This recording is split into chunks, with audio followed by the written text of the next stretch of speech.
Good morning, everyone, and welcome to the December meeting of North Norfolk District Council Overview and Scrutiny meeting. The date is the 14th of December. It's a real wintry morning, so well done for those of you who've made it here. Thank you. And we move on to the first item on our agenda, which is the apologies for absence. Yes, we have apologies from Councillor Emma Spagnola as a member of the committee. I note that Councillor Richard Kershaw is also unavailable and has given apologies with reference to the North Walsham High Streets and Heritage Action Zone report, but officers will be attending in his place. Thank you. Substitutes? None, because the apology was given at short notice, I'm afraid. Thank you. And item 3, public questions and statements. None received. Thank you. Item 4 is the minutes of the last meeting. So just turning to those for accuracy. We can go through them page by page, please. Page 1, 2, 3, 4, 5, 6, 7, 8, 9, 10, 11, and 12. Are you content that they are a fair and accurate account of that meeting and that I should sign them as such? Okay, I see no hands to object to that. Thank you, then I will duly sign them.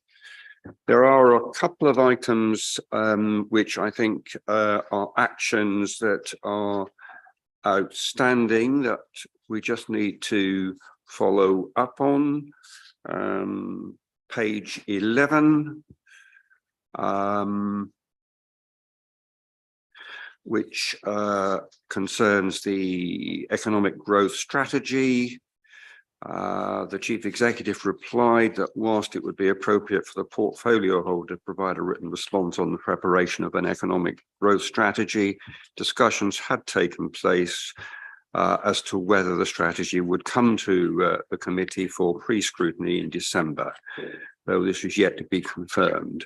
Can we have an update on that, please? I was just going to say that I've had communications from the relevant officers and they have confirmed that they're not going to be preparing a formal strategy, but will be bringing an action plan forward at some point. I don't know if officers or the leader have anything further to add on that. Chair, I don't have any information, but I can find out and come back to you. Okay, I think that would be very helpful if you could, please.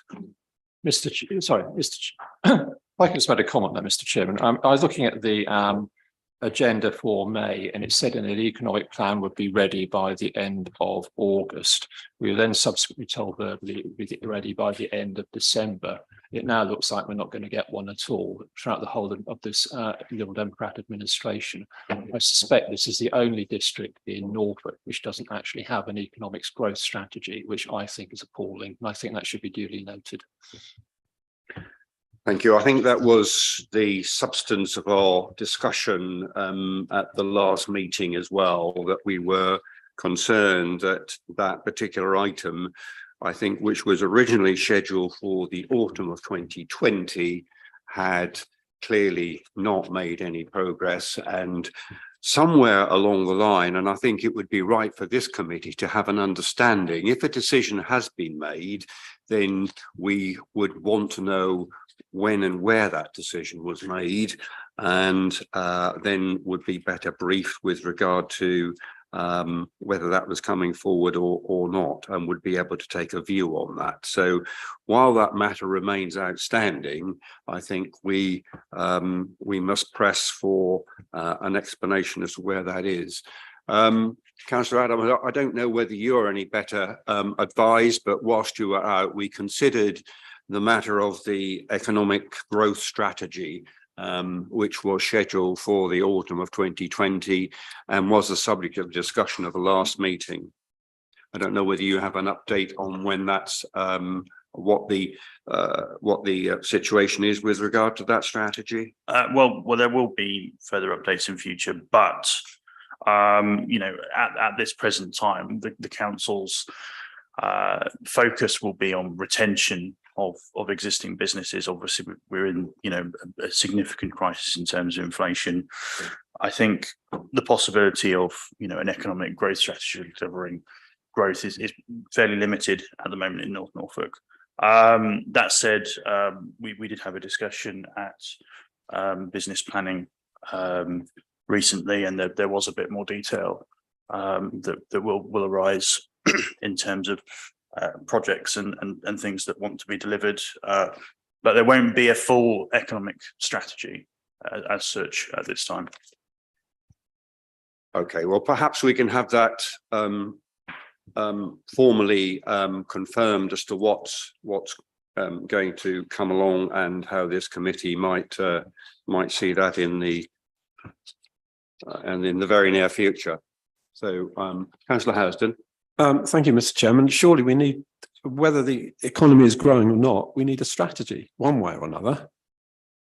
So I do think something substantial should be put before us before we get to the end of March. Any other views on that, Councillor Heinrich? Just to say, Chairman, to write any strategy at the moment when government policy changes daily is very, very difficult. Thank you. Councillor Cushing. Mr. Chair, how come then all the other districts have managed to do so in the last 4 years, but this Liberal Democrat administration hasn't? Well, let's just look at the development has taken place. A significant new investment in North Walsham for a start. There are many things happening. There are many things happening that I doubt Councillor Cushing is aware of that couldn't openly be discussed at the present time for commercial reasons. Things are happening. Well, if you can give me some examples of things that have been happening around Fakenham, I'd be delighted to hear it, because certainly that's the whole western end of the district gets very little attention from this administration. And if you look at the local plan, if you look at the urban extension in Fakenham, that is critical that you've got an economic strategy which supports the potential development of 950 homes that are going in there, because those people are going to need jobs. And the fact that no thought's been given to that is, I think, as I said earlier, appalling. Okay, let's draw a line at that for now, because I think until we hear an official explanation of what's coming forward, I think we'll just keep that matter on standby, and are certainly not the expectations of this committee, but the expectations of the corporate plan was that there would be an economic growth strategy. And although one would have good reasons to understand why the autumn of 2020 may well not have been possible, thereafter, I think is up for a much more robust debate. So let's just leave that there for the time being. Can we just turn now to page 12, and in particular, minute 85, Councillor Housden, you were requesting the contingency funding regarding the North Walsham Heritage Action Zone. My understanding is that some information has been provided to you. Can I suggest that we consider this under item 14, which is directly relates to that topic, rather than discuss it separately? Thank you. Right, okay, then that completes the consideration of the minutes and anything arising from it. Moving on to item 5, items of urgent business. I'm not aware of any. None received. Thank you. Declarations of interest. Any declarations of interest in relation to today's business? Councillor Brown. Thank you, Mr. Chairman. Good morning, everybody. Yes, I'd like to declare a pecuniary interest in an item on the agenda, item 17, of an interest in a property mentioned in that report. Now, it's for noting there's not going to be a vote. I'm here as an observer. I wouldn't contribute to the discussion on that agenda item. So I would suggest or ask if you would grant me a dispensation to remain in the meeting, Mr. Chairman. I don't think we have the power as the committee to do that, Andrew. I think probably the best case would be to excuse yourself for that item on this occasion. Yes, my understanding is that that's not within the gift of this committee to do that. I'm obliged, Mr. Chairman. I will. So you will need to make due application. Yeah. Following the. That's the easy bit. The difficult bit is knowing when to come back. If someone could kindly let me know, I'd like to take part in the remainder of the meeting, if I may be so bold. Right. Okay. Thank you. Okay. Any other declarations of interest? No. Thank you. Item 7, petitions from members of the public. I'm not aware of any. Again, none received. Thank you. Item 8, consideration of any matter referred to the committee by a member. Again, I'm not aware of any. None received. Thank you. Item 9, responses of the council or the cabinet to the committee's reports or recommendations. There's none particular to bring to note at this time. I know that we have got several recommendations going to full council.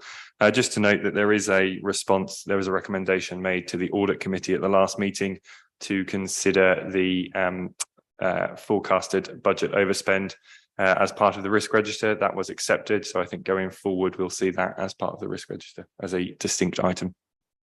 Thank you. Well, certainly we would be more, will certainly be interested in that, although of course risk is a matter that rests with the GRAC primarily. So thank you for that.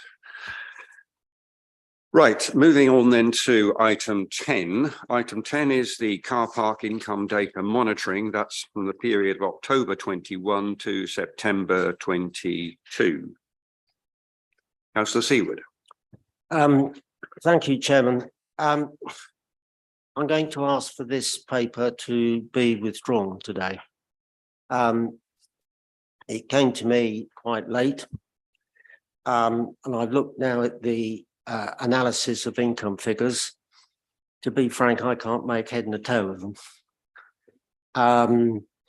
And I've talked to the 151 officer this morning, and in the circumstances, I think they need to be reworked and a proper report brought to this committee. So in asking for that, I also offer my apologies that a report has come to you, which shouldn't have come in the format in which it did. Thank you. Yes, you're right. Officer Stankley. Yes, if I could, through you, Chair. Yeah, I'd like to offer my apologies as well. It's due to a staffing issue that we've got. We need to make sure that we've got the robust figures, and we don't feel that these are sufficiently accurate and give you the right detail so that you can actually look at it and take anything from it. So I would like to apologise on behalf of the officers. Can I just ask if there was any indications of that at the pre-agenda stage? So that would be last week.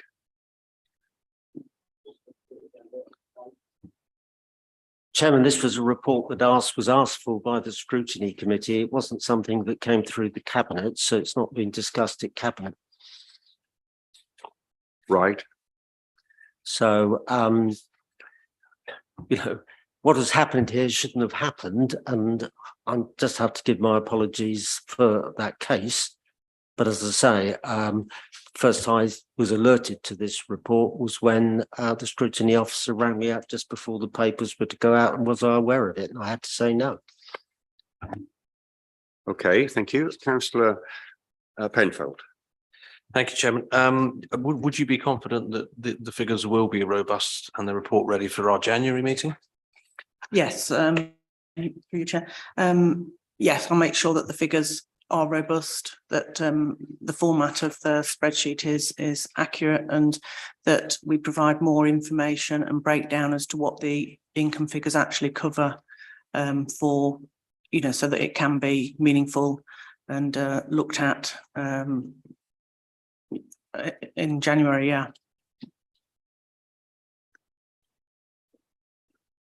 Councillor Holiday. Thank you, Chair. It's the presentation I found was quite difficult to understand, so I hope you're going to be working on that substantially. I'm slightly annoyed about this actually, because I did spend a bit of time on it. Will you be putting expenses in as well so that we can accurately see what the surplus is for each car park and the surplus is overall? Because I don't see how we can make a decision without that. Thank you. Through you, Chair. Yes, we can do that. Make sure it's a full and comprehensive report in terms of car parking income with expenses and the income accurately reflected. Okay. Councillor Housen, This was on the work programme, wasn't it? it was. A month ago. It's been on there, I think. More longer than that, hasn't it? Yes, much longer than that. It's been anticipated. I don't know whether, Matt, you can tell us when that appeared on our work programme. I think the report has been on the work programme for some time and requested. I have to say this is the first that I've heard of this being withdrawn. It's certainly not something we've seen before. It remains in your gift as chairman to consider whether this is appropriate to withdraw. Well, I think given the circumstances and given one or two observations, and I think that you have recognised that perhaps the report can be improved, and there might even be, I think,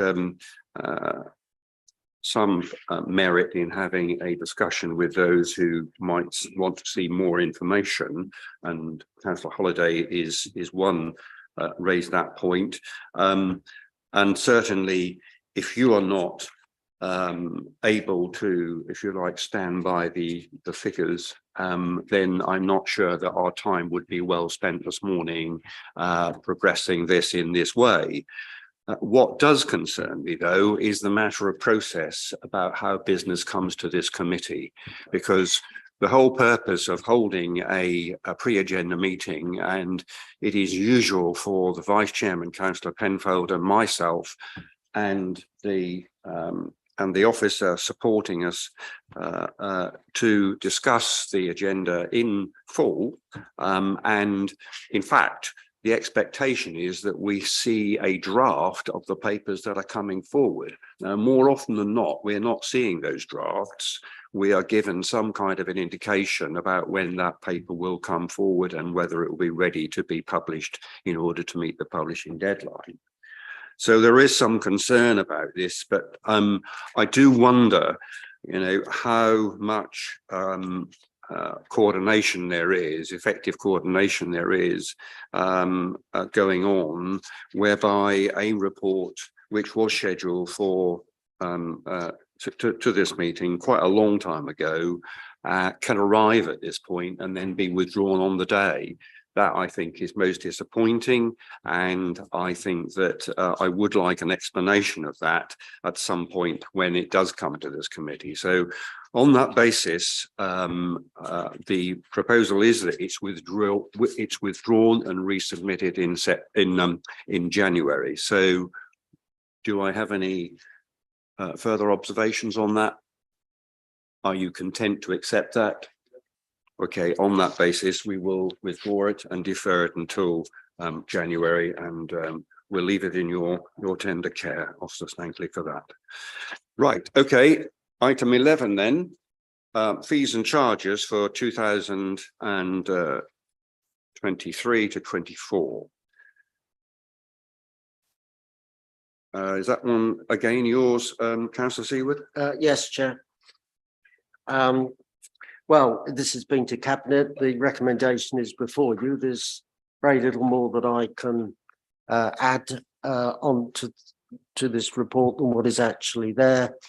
You will note that there is a column there which says which of the charges are determined by government and which are determined by the district. But if the committee has any questions, then might. Okay, thank you. Any questions for Councillor Seawood? Councillor Holliday. For the ones that are not statutory, is there any room for manoeuvre to a higher rate of increase? Filming, for example. Seems quite filming on Cromer Pier, that sort of thing. Could we not increase by the true rate of inflation? Thank you.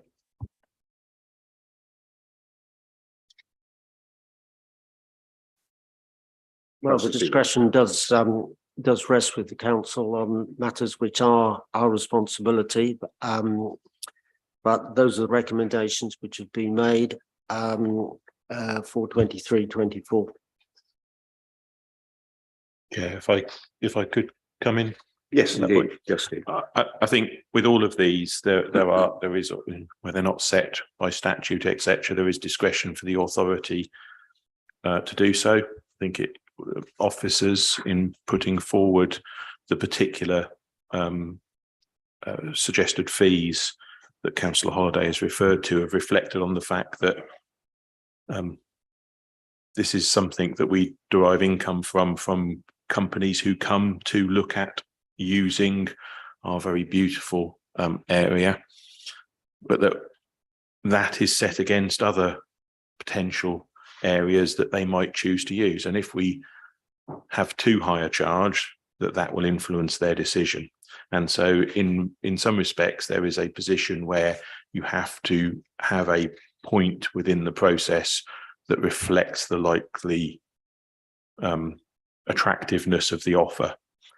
So that will have an influence when we're setting fees and obviously looking at what rate they go up by in terms of some of those elements. So it's about the ability to attract people to actually take up those fees as much as how much the additional income would generate. Because ultimately, if you put them up too high and no one comes, you get no income.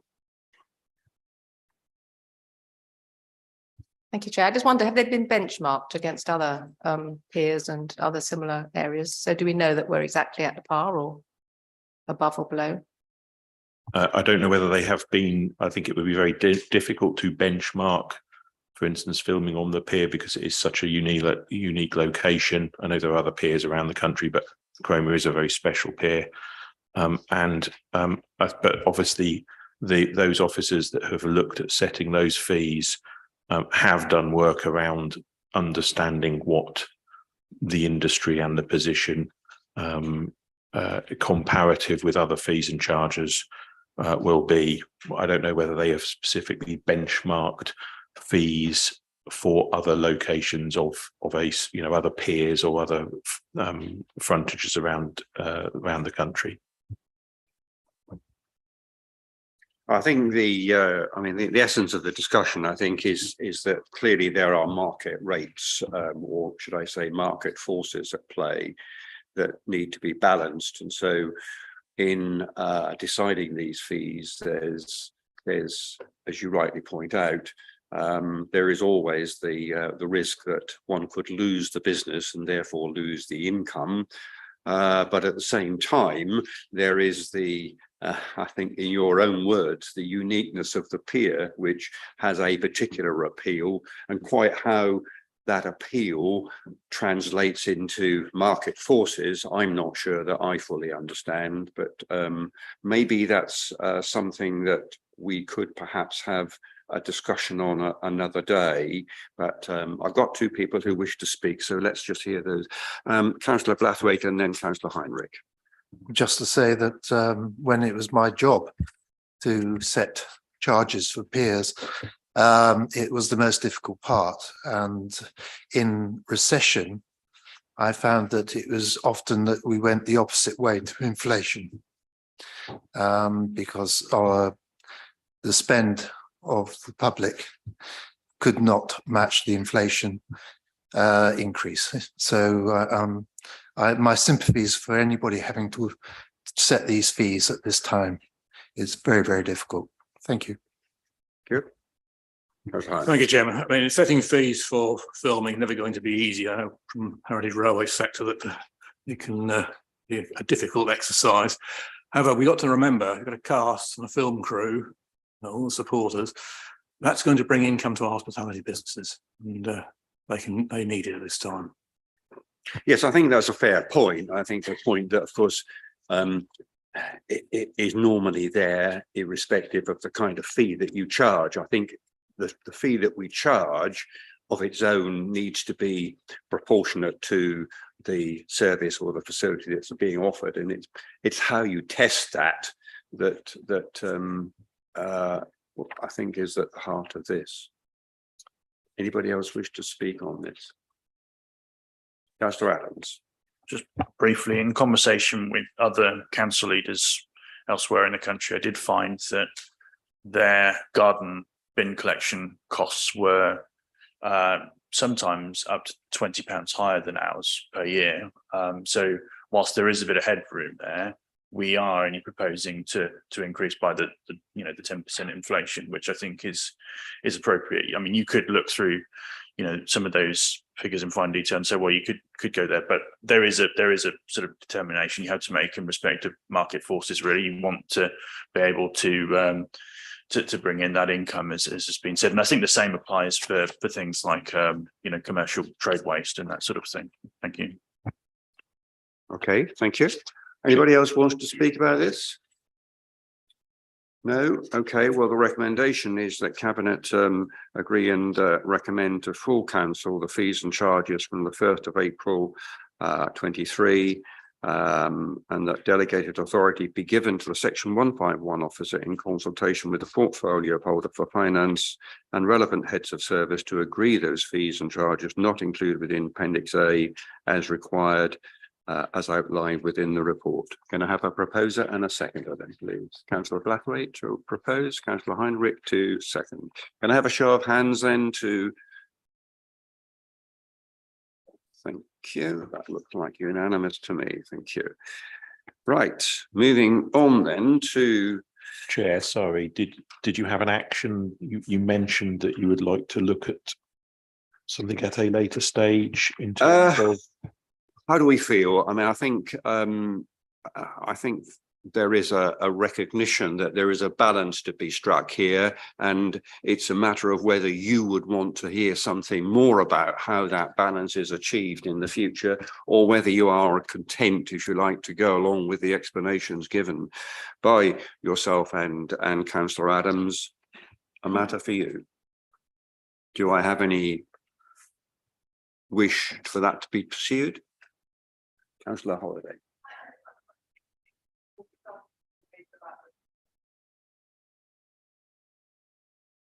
Sorry, your microphone isn't on.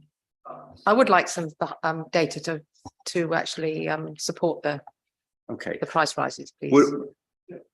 Yes, I would agree. I think, particularly on the filming front, I think with what's going on in our district, potentially film wise at the moment, I think it'd be really interesting. So I think on both counts it would be good. Yeah.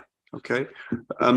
So I guess the proposal is to have a deeper explanation of that at a future meeting. If I could, through you, Chair, would that be for the filming and waste only, or would there be other areas that you would like us to look at in greater detail? Well, it started off, didn't it, with filming on the pier. So does that extend to other matters that are on the list, or would you be, what's the feeling on that? Councillor. My concern with this, Chair, is that we are asking for quite detailed information here from officers when I'm not entirely sure what that commitment would be in terms of time and how beneficial that will be. So if we're adding an... Well, we haven't started on that conversation yet, have we really? No, but if we're adding things to a list, I think that's part of that conversation. Okay. Councillor Penfold. Yeah, I think that's a good point. It might be best if we just looked at one area and made a deep dive there, perhaps, rather than so it could be the filming, for example, as an example, of the wider. So, Chairman, we've had with Serco, I think the waste is equally important, to be perfectly honest. I don't know what anybody else thinks. I mean, you did quite a good comparative pricing for the car park charges, if you remember. You went through all those guys, so that must give you an idea of how much work is involved. So obviously that area doesn't need to be revisited, but I would have thought filming and waste and stuff, but I haven't looked in detail at this. But so if members are content, if we were to look at the filming aspect and then garden bins so that we can give you some comparison, etc. on that. Yep, I think there's some merit in that, but at least we will have extended the task, because undoubtedly, if we were looking across all the range, then that would be a different piece of work, and I can understand resource implications being a matter of concern there. So, would we be content then to have an update on those two matters? Do I get?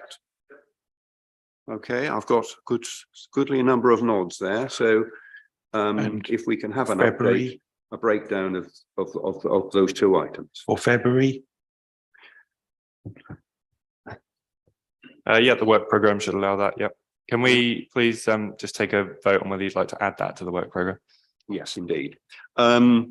So I think what we'd be looking for is a fairly concise piece of work, not one I would expect to go into a great deal of detail, but to prove, if you like, that there is some basis on which the fees are being set, and that there is a measure of comparability, and would give us some comfort, if you like, that there is some objectivity behind the setting of those. So not a great deal of, I don't think, of a long report, as brief, focused on those two matters. So could I have a proposer and a seconder then, please, for those? Councillor Holliday, Councillor Housden, can I have a show of hands to call for that piece of work? Right, that's 3, 4. Yes, that looks unanimous to me. Thank you very much. Right, moving on then to item 12. That's the Treasury Management Half-Yearly Report. Councillor Seawood. Thank you very much, Chairman. This is a standard report that's required to come before you. It provides quite a lot of detail around our investments and borrowing and the economic context in which we operate. I think it's just worth drawing your attention to information and data on pages 74 and 75 of the hard copy papers. The council does not have any long-term borrowing, neither is any planned at this time. That puts us, in my view, in a good position given the rising costs of long-term borrowing.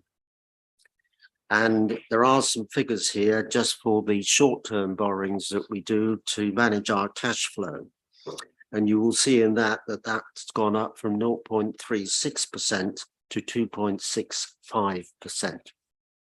So the costs of borrowing are rising, but thankfully, unlike many other councils, this council has no long-term borrowing and there are no plans at the moment to do so. That saves council taxpayers a considerable sum of money, and we've been able to do that given as well as continuing to make very significant investment. I'm talking here about the swimming pool, the Reef in Sheringham, the purchase of waste vehicles, and the significant investment for the Heritage Action Zone and other items in North Walsham. The other point I just wanted to draw to the committee's attention, because it's not often understood, is on borrowing on page 75. When it says at the top there on borrowing, local authorities must not borrow to invest primarily for financial return. In other words, we cannot go to the Public Works Loan Board to borrow money to commercially invest for return. That was stopped some 2 to 3 years ago by the government.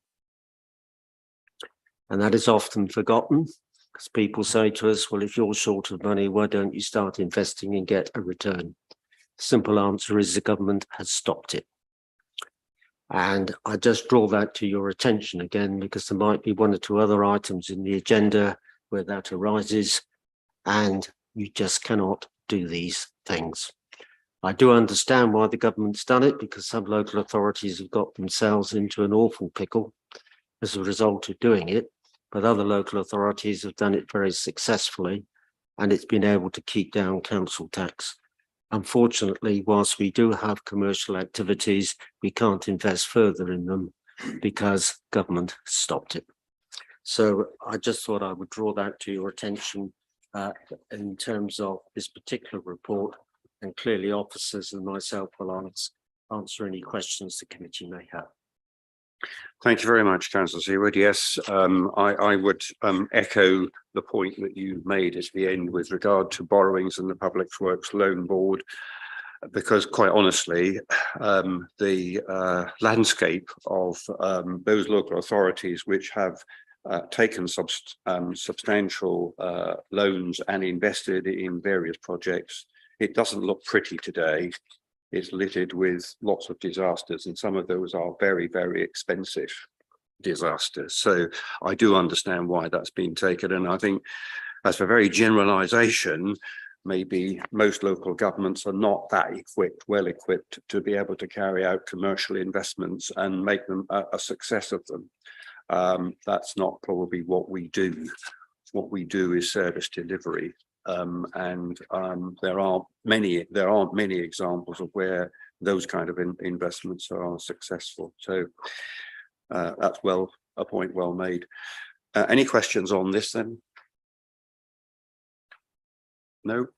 Are you content then to accept the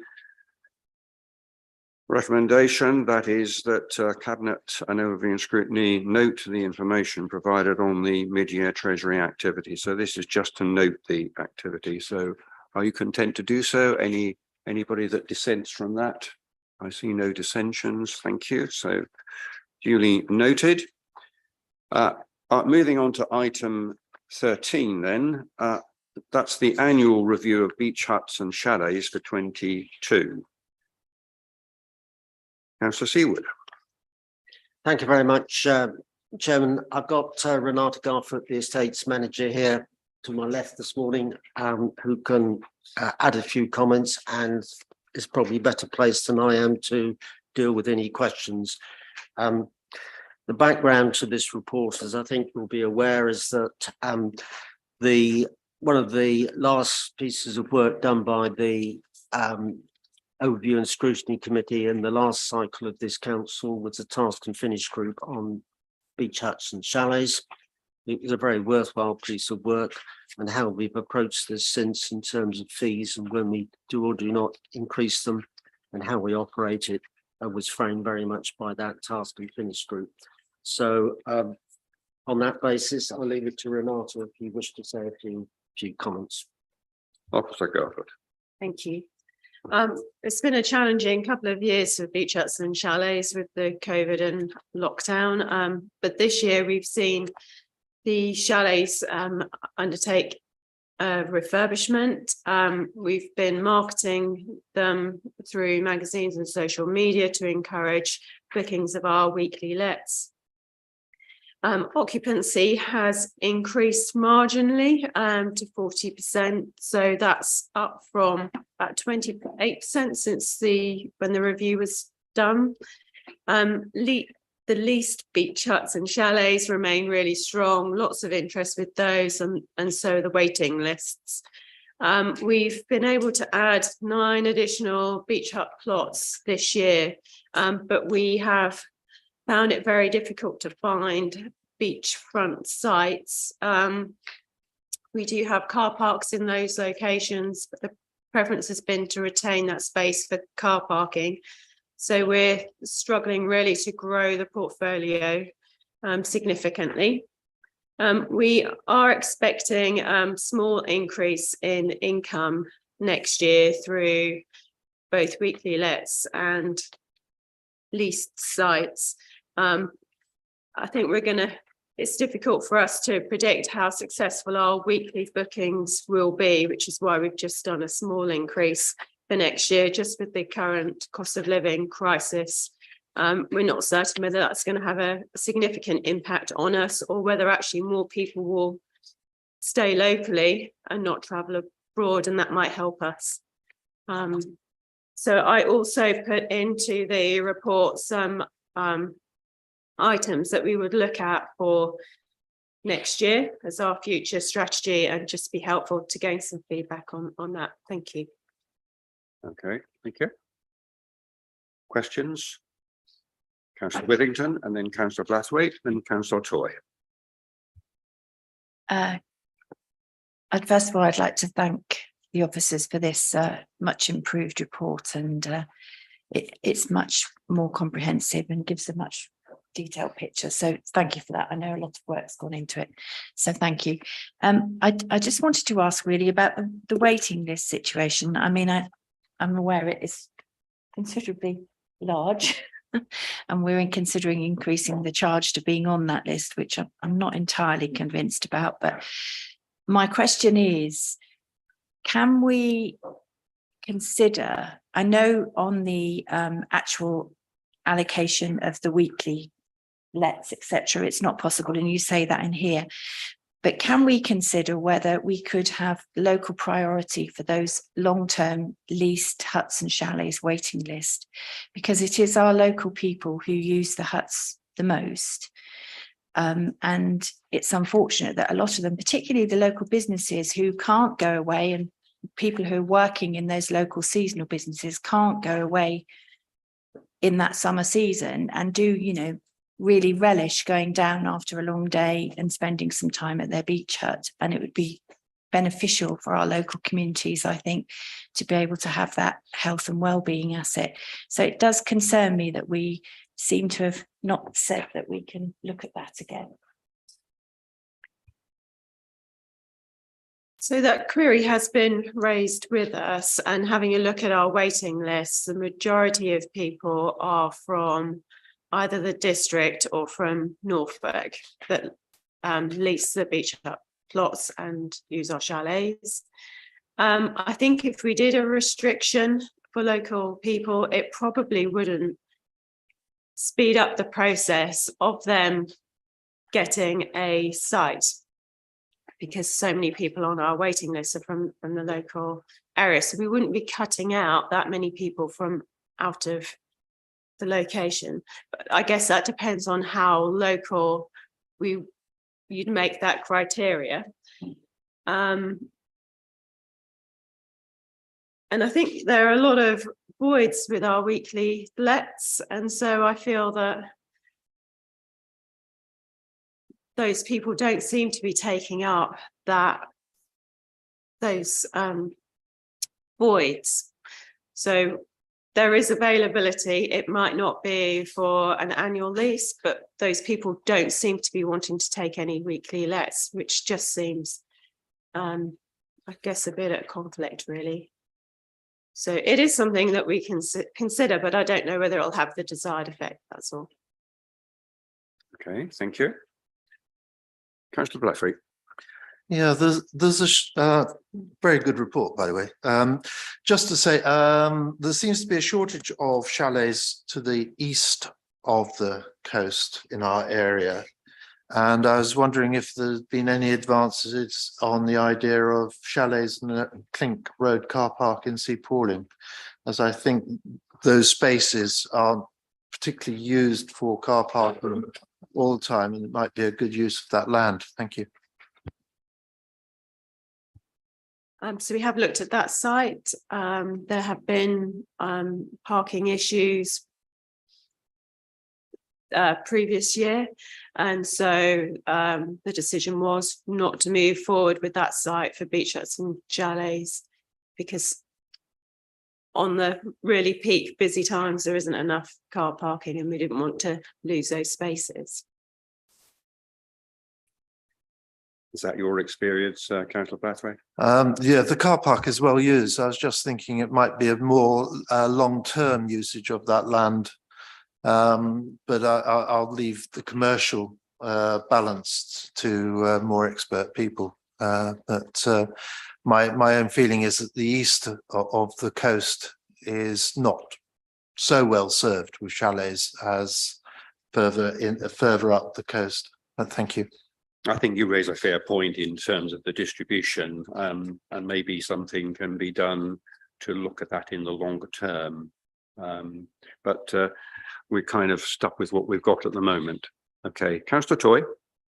Thank you, Mr. Chairman. Thank you for allowing me to speak. I'm one of those that residents have come to me and spoke about the issue of local use of the beach huts, particularly in the winter when it's more likely to be local people. I thank officers for looking at that and giving us a considered report, and I accept what they've put in there and content at this time. But given the sensitivities we have around second homes and holiday homes, it feels like another part of our district that the perception is, and we need to remember that perception can be reality to people, but the perception is that this is another thing that's disappearing out of our district that local people don't have a handle on. So having said, I accept what they've said. I would ask that officers, as we go forward, keep this in consideration, so that we do ensure that the majority are local people and that they have the opportunity to take it. So I just wanted to give that input, and I thank you for allowing me to talk. Mr. Okay, I think your point reinforces that made earlier. The inconsistency, I think, that's been pointed out to us is that when there are opportunities to take them on a weekly basis, they're not being snapped up. And I think were that situation to change, that might be a piece of evidence that might be more persuasive about making such a change in the future. So maybe that's work in progress. Yeah, no, I agree, and you know, maybe there's work for us to be done by all of us to say, look, there's these other opportunities. Maybe we're not aware enough to say, well, all right, you can't get what you want there. Maybe there's another opportunity. So I accept that all round. I just wanted to make sure that we've got to start on that. Thank you. Councillor Holiday. Thank you, Chair. With reference to using car park spaces, I think we have too many car parks on the coast, and we should be discouraging people from driving and encouraging them to have a nice leisure time in a chalet would be much better for the environment. And I think we should be considering that. Have we got the balance right between the leases and the weekly lets? Because we've got 40% vacancy, 40% uptake on the weekly lets and 861 on the waiting list for leases. And I know we get a lot, you know, have we got the balance right? Because we've got a lot of disappointed people. Thank you. So the figures that I've got are correct as far as I know. Can you sort of provide me with some more sort of clarity on what you're asking? The list seems very popular.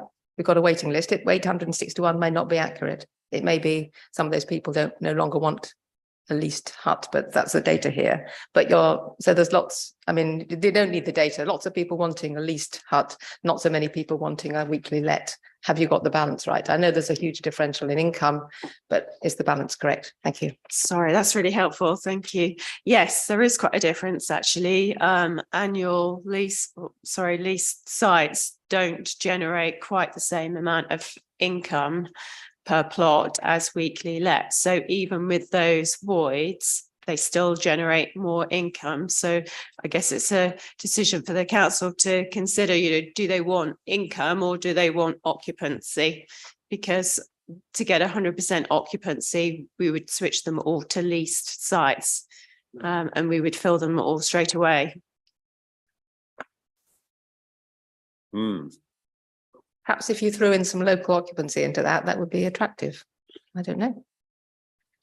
Well, maybe that's something worth thinking about. I think that question of balance is a tricky one. And I guess you might even find yourself looking into what I would call indirect benefits that derive from one as against the other. I don't know. That sounds like a fairly a question that would require a bit more research to come up with some, I think, evidence that would suggest a balance adjustment one way or t'other. But there's a fair point, I think, that there's perhaps a piece of work to be done there in the future to see whether there is advantage in changing that balance. Councillor Housden. Yeah, Mr. Chairman, a word's been used that I can't find anywhere, which is voids in the report. And either I'm not reading it properly or I can't quite grasp what length of void periods have accumulated.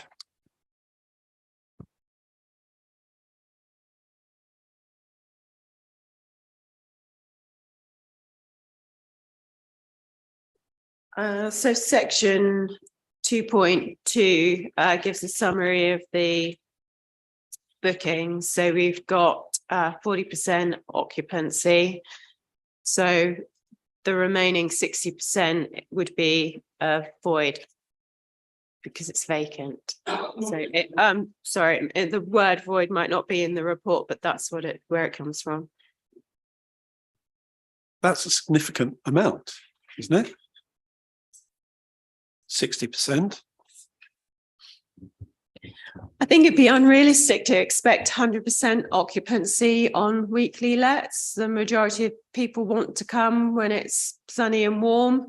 We have been successful this year with having a block booking over the autumn, winter, spring period. That's been popular. We trialled that first time this year.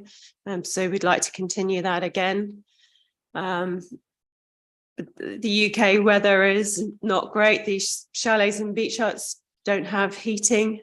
If the weather's not great, people don't want to sit out and get cold and wet. So that's why the void is where it is. Well, I mean, then should we not be looking very carefully at a price structure that induces people to come into periods when the weather's not so good? I mean, everybody in this country who's lived here in length of time knows the vagaries of this weather. Therefore, why aren't we looking perhaps at a structure that brings that up? I mean, I'm not suggesting we should be at 100%. That would not be feasible, but we ought to be above 40%, surely.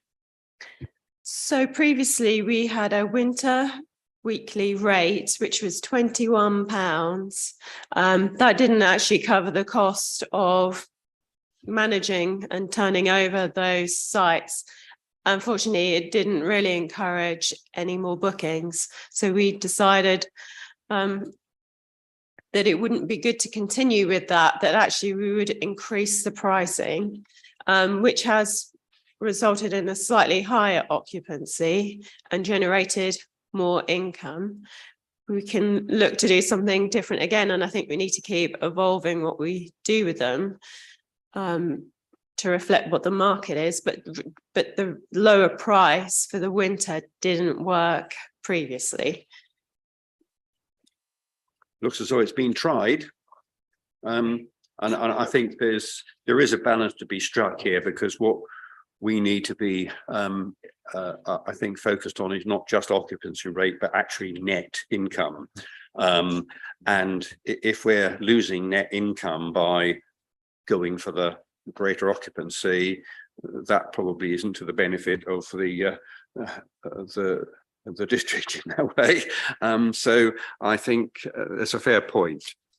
I've got Councillor Penfold and then Councillor Blathwaite. Thank you, Chair. Excuse me. Thank you for the report.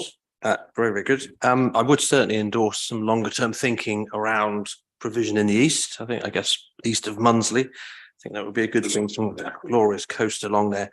And I really don't want to be a pedant, but I'm going to be.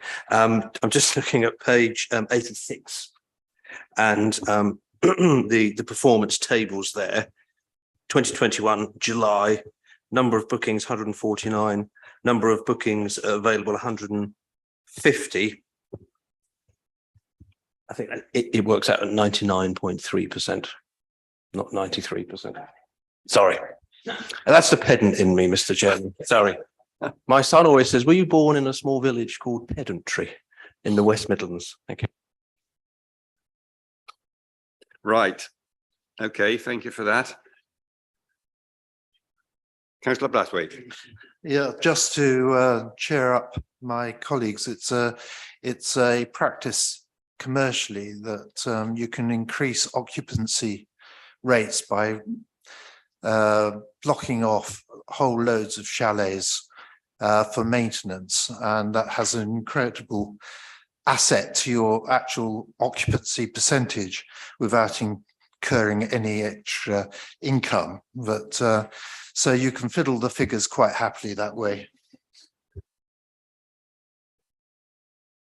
Right, okay, thank you. Any other comments? No. Well, the recommendation here is to receive and note the update and consider any necessary recommendations. Well, there would appear to be two recommendations. One is to look at opportunities to increase the number in the east of the district. And the second one is to consider whether there is a justification or a scheme of local prioritization that might be workable at some stage in the future. So with those, unless anybody's got any other recommendations, can I have a proposer? Councillor Varley, and a seconder, Councillor Withington. Can I have a show of hands then to note and receive this? Thank you. That looks unanimous to me. Thank you. Right. Okay. So moving then to our next item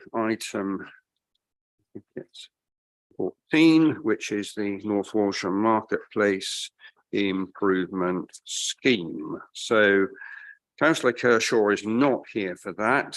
Who is Officer Young? I'm sure you're here with that in mind. Do you have a councillor that wants to speak ahead of you?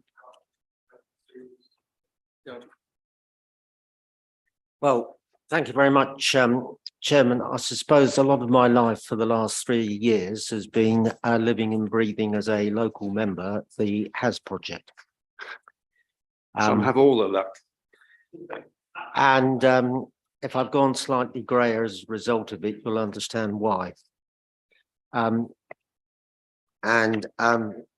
a resident of North Walsham, a local member, and as somebody whose family uses the shops in the town centre regularly, I'm pretty conscious of everything that gets said in the town.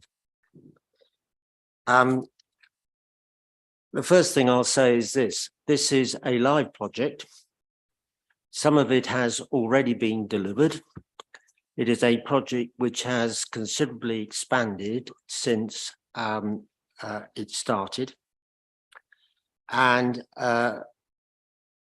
the project will be delivered by the spring in terms of the physical street works. And that will be of significant benefit to the town. It is a high street or a town which, in terms of the experience over the last 20 years in its retail offering, was in decline. It was in essence going nowhere. And that was a great shame when North Walsham is a growth town. People do like living there, but we lose too much trade, even from people living there from the town centre. And we do not attract anything like enough trade during the holiday season or from visitors. And you've only got to go to North Walsham on a Saturday afternoon in the middle of August and stand in Marketplace, you can almost hear a pin drop. That is not the experience that most of our other towns experience during that holiday season. So that is the context of this project, and it's been brought as regular reports have been brought to this committee over the period. Now, in terms of how this started and where we were, this started with a bid which started under the High Street Fund.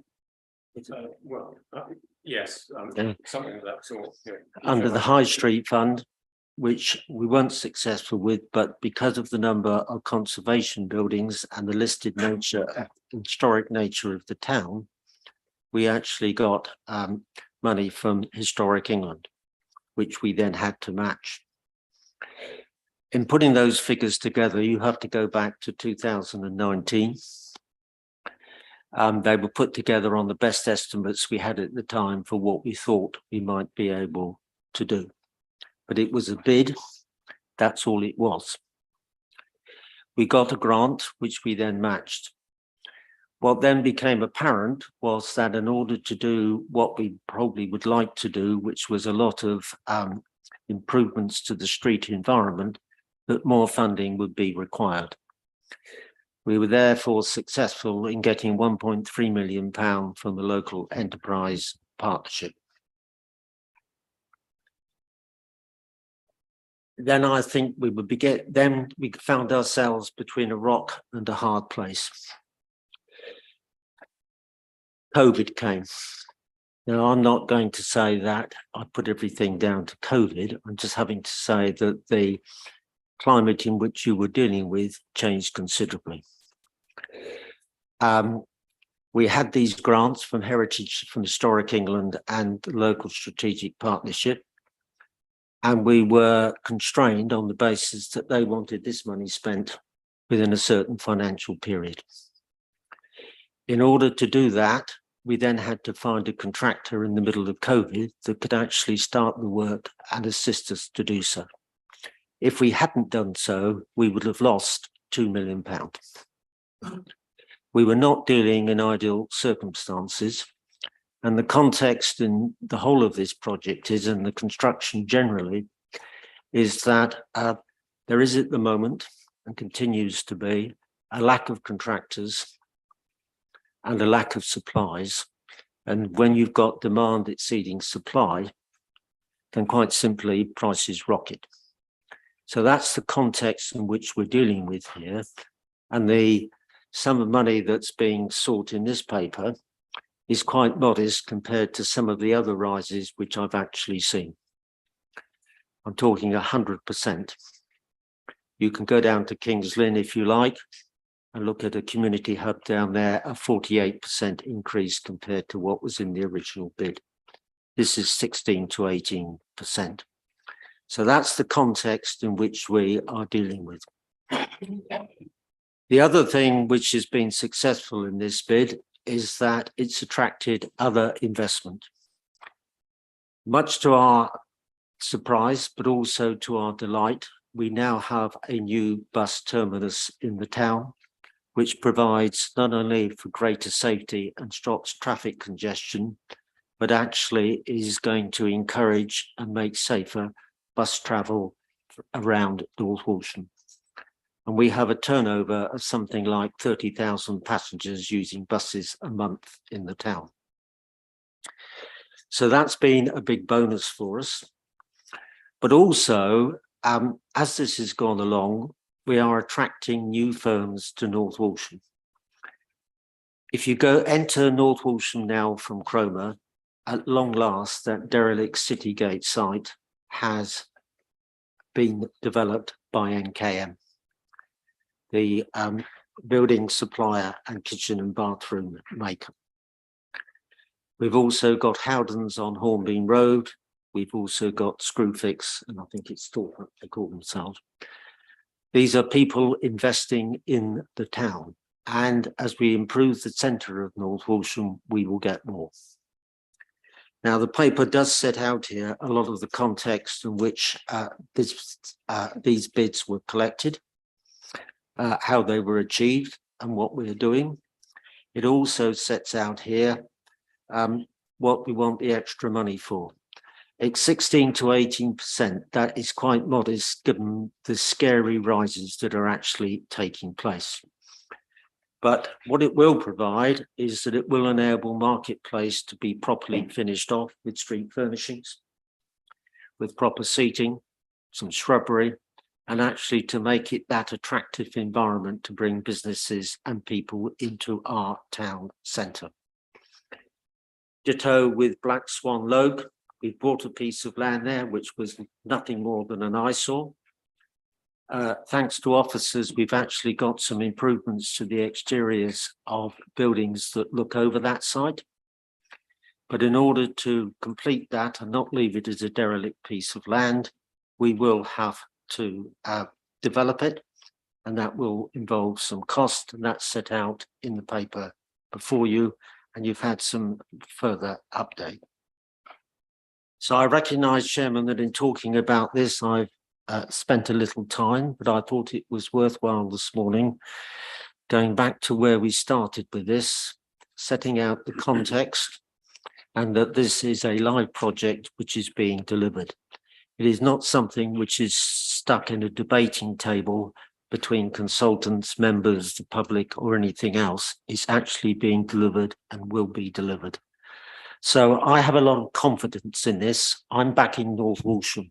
I live there, I shop there, I represent the town. And I've got that level of confidence that our town will be significantly improved as a result of this project and with this small sum of extra money that's being asked. Thank you. Thank you, Councillor Seaward. It might just be helpful before I invite Officer Young to speak, just to kind of add a little bit of context from an overview and scrutiny point of view, because just picking up on your very last point, and that is about seeing a successful project and see North Walsham prosper. That would be, I would expect, a shared objective across this council and all councillors, no matter where we come from. We would want to see a successful project. We do not want to see money invested which doesn't produce a positive and beneficial return. But it might be just worthwhile saying that this particular piece of work for overview and scrutiny, it isn't about challenging the merits of the project or indeed the basis on which inflation has taken place and how that's happened. So I think that's taken for granted. You know, we're not here to revisit any of the merits or of the project at all. So what is it about then? Well, it's very much about the project delivery. And in particular, effective project planning and management, the management or should I say risk assessment and risk control and mitigation. It's about effective governance and accountability and transparency, particularly to this committee. And it's about understanding the impact of taking 400,000 out of another budget that will not be available to fund projects elsewhere. So I think they are the key points of interest as far as this committee is concerned. I'm aware that well, I'll stop at that point, I think, actually, because I think that's probably all I need to say about the context of it. I think maybe it would be helpful to hear from you, Officer Young, in respect to information that's been asked for and provided. So I'll hand over to you. Thank you, Chairman. Morning, members, and thanks, Eric, for the introduction. I can add a little bit more context in terms of the budget uplift. So a sum of £227,000 is considered to be needed to complete the marketplace works as currently scoped. Now the remainder, so the residual of that, the 173,000, is anticipated to be needed to make the improvements to the Lokes. And I would, to use the jargon, I would say that the work in the Lokes is scalable. So we can basically cut the cloth to suit. We can do more or less depending on the budget. We haven't designed the scheme for the Lokes. In fact, we have gone through various different iterations of designs, but we've had to be reducing the scope of those works in order to match the budget. Bank Loke, we think, can be improved with a sort of modicum of improvements to lighting and surface materials, which we've identified some various different options for doing. And actually already we've made improvements there by decluttering the passageway between Bank Loke car park and the marketplace. Black Swan Loke and the area of land that the council has purchased needs significant improvements to connect the car park more effectively to Black Swan Loke itself. We have submitted a planning application which was approved for a more comprehensive scheme. We've now reviewed that and done some sort of value engineering of that. And we've identified a more cost-effective way of undertaking that work with retaining one of the walls in situ and creating an entrance through it. So there's a non-material amendment to that planning application that has been submitted. Now, if that's considered appropriate, we will be able to go forward with a de-scoped scheme for the creation of an amenity area in the Black Swan Loke. So that's a little bit more context. I would say that the marketplace budget is absolutely needed to complete the works to meet our expectations. The work to the Lokes should be able to be funded through the residual, and we can identify further potential sources of funding for the creation of gardens or enhancements to that at some point in the future, if that's considered necessary. I don't think I've provided some feedback on previous questions, so apologies for that being somewhat late in coming, but the question around contingency, I think Matt has provided to the committee in some form. And I've just laid out the budget figures that I think you were seeking. So I'm happy to answer any questions. Okay, thank you. Well, before I open it up for questions, it might just be worthwhile going to what I would call the next level down from the context and the points that I just raised. Just going back to the cost increase, because we haven't heard much about the contingency fund, and I know Councillor Housden has asked questions about that. But if we go back to the start point, if you like, as Councillor Seawood did, my understanding of a contingency fund is to take into account a number of things which were not foreseeable at the early stage of planning, and we recognise in the real world we can't be precise about how we cost things out. There will be things that will catch us by surprise for various reasons, and so if I've got it right, I think something like 10% of the budget was contingency. Do you want to put me right on that, obviously? Yeah, it's not 10% of the entire budget, because we've got things like fees and other aspects, but of the works budget itself, in the initial cost estimates, there was a 10% figure. Now, obviously, that was swallowed up because the work ended up costing more than was originally anticipated.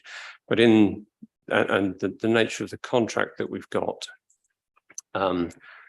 was really forced by the pressures that Councillor Seawood has outlined for the spend period. So government funding almost always comes with conditions. The Historic England element of that is particularly constrained in that there's no ability to roll forward between one financial year and the next.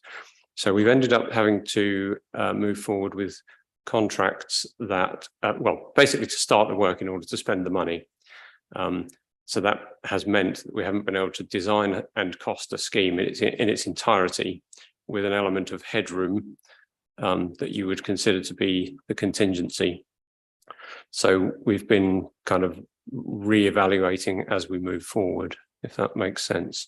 Contingency can take many forms. Within the figures, there are estimates about things like laying rates, the rate at which the paving is being laid, and they could have varied between 8 square meters per day and 12. Now we think, and I think the figure of 10 was put in the budget estimate, which was considered to be realistic. The QSs on the client side, on our side, and on the contractor side have met reasonably frequently to assess those assumptions, and they're satisfied that the laying rates are in accordance with their assumptions. So, that's in some ways an element of contingency. Realistically, for a scheme like this, which is not, there's not a sort of final costed design for the entire scope of what we intended to do, then we've had to modify the scheme as we've gone forward. We've actually had to modify the scheme in accordance with sort of physical constraints that have been found along the way as well. So I think it's we're not working in an ideal world, and when when you've got the kind of funding constraints that we've been subject to, there's been pressure to, draw down the money, attract the grant, and get it spent within the time frame. I think the report sets out that we were successful in getting additional funding at the end of the last financial year. So that we were approached in late February, I think it was. There was an identified opportunity that other heritage action zones around the country had underspent.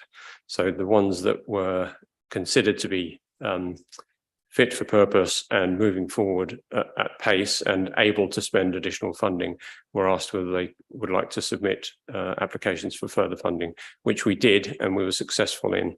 And we did that by bringing forward the purchase of materials.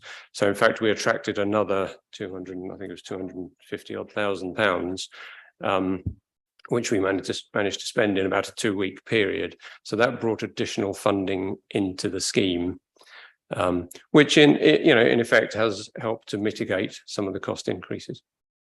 Okay, thanks very much. I don't really want to get too much into the laying rates of paving particularly, but I think what concerns me from the committee perspective here is that we've seen obviously a number of updates over the months.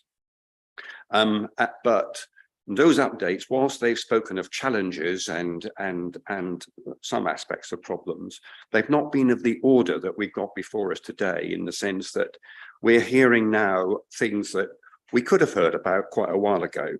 And I think that would have given us a heads up that there was more to come, and that there were challenges of an order that we hadn't seen before. So I think this is, if we're to do our job properly in terms of scrutiny, we need that kind of information. We need that kind of transparency, if you like.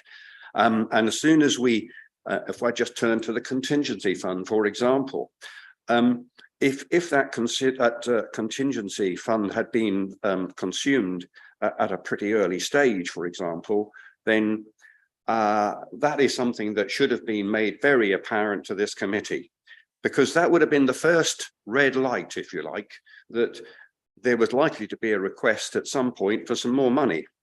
Because if you were if you were using the contingency fund at that kind of rate, the likelihood was that there would be more. We don't operate in an environment that doesn't take into account the fact that, all the things that you've said are all factors that have to be taken into account. So there would have been no surprises there. But I have to say, speaking for myself, it came as a shock that this paper was presented to Cabinet. And you know how I spoke at Cabinet in terms of wanting to know more information about the justification and the breakdown of that. I have to say that personally, I'm quite concerned, and I'm concerned because this committee, I do believe, has not been given the kind of information that it needed to be able to form a view about how high up on the risk scale is this? What are those risks? What might the organisation be able to do to mitigate or control those? And to prepare the ground, if you like, for the kind of consideration that we have today, because no matter how you look at it, 400,000 in the context of this project budget, and indeed the fund that's being raided, if you like, to make this shortfall, it is quite significant, and we owe it to our electors to be able to provide a reasonable explanation as to why it was that this project has gone the way it has so far, and why we're needing to fund it to this degree. So it does worry me, as I said, that mention of the contingency fund and transparency around the contingency fund has not been easy. Councillor Housden raised the questions some weeks ago, and it's only some days ago that yes, that's right, even yesterday. So it does worry me that it takes that long to kind of see that information. And I would hope that's a worry that's shared around the committee as well, because that's what our role is, to look at these things in detail and to have an understanding about what is the true situation and what's likely to be coming round the corner. Hopefully, not too many surprises. So that's the context, if you like, a bit more of the context as to why I think we are where we are. I'll probably hold at that point there because I've said enough. So I'll open it for questions. Councillor Harris. Oh, thank you, Mr. Chairman. Well, yes, you have summed it up, but there are still other questions. I mean, the additional budget need is 200, well, £250,000 very nearly, but that's not itemised. So it would be good to know what is specified within that figure. In the context of Black Swan Loke, the sum is anticipated. And then we've just heard that there might be further gardening, which will need further fundraising. So it seems to me that we are not at a point where we've got a definitive measure of precisely what is going to be needed. And my concern is that we are, as you said, raiding another fund, leaving that fund short barely at 200,000. And I can see us back here in February or March, and somebody's going to be saying, well, there's 200,000 left. We might have to look at that. And why aren't there other projects in the pipeline for the regeneration fund? Because I think that should actually be going somewhere else and not as the sort of stopgap here. And there are a number of things put forward in the papers today suggesting, you know, we've finished the scheme within the existing budget. And I would like to know what that existing budget is. Does that include this 400,000, or is it with the money that has currently been allocated? Because a prudent developer might think that it would be sensible to hold back now, get as far forward as we possibly can with the allocation of funds, and then go back into a bidding process to finish everything when perhaps prices are more stable, the supply situation is rather different. So I think there are a number of questions, and you know, as you say, 400,000 is a lot of money. And I don't quite see we've got all the answers at the moment. Thank you. I mean, I think I would probably just add to that, obviously, you provided a breakdown of the 400,000 at what I would call a summary, because we've now got two smaller sums. But those two smaller sums, you know, 227,000, there is no breakdown. Now, is it that you don't know, that you haven't got a breakdown, or is there some other reason why that figure is not broken down into more elements that we would have an understanding, a better understanding about what's really driving this? What are the pressures that are driving this? So I suppose what you're asking is what you want a breakdown of the total project cost, not the 400,000 we don't have a breakdown of. Well, the 400,000 is necessary to complete the scheme. The element which is needed to complete the marketplace scheme results from an overrun of costs, essentially. So which result from a number of different areas. So that's fees. We're using Norfolk County Council to manage the works with a contract for them. So we pay for all of that project management cost, which includes things like the traffic regulation order and responding to queries and concerns and objections and the day-to-day management of the scheme. We have design consultancy fees, which are on the client side, which includes quantity surveying and sort of engineering expertise.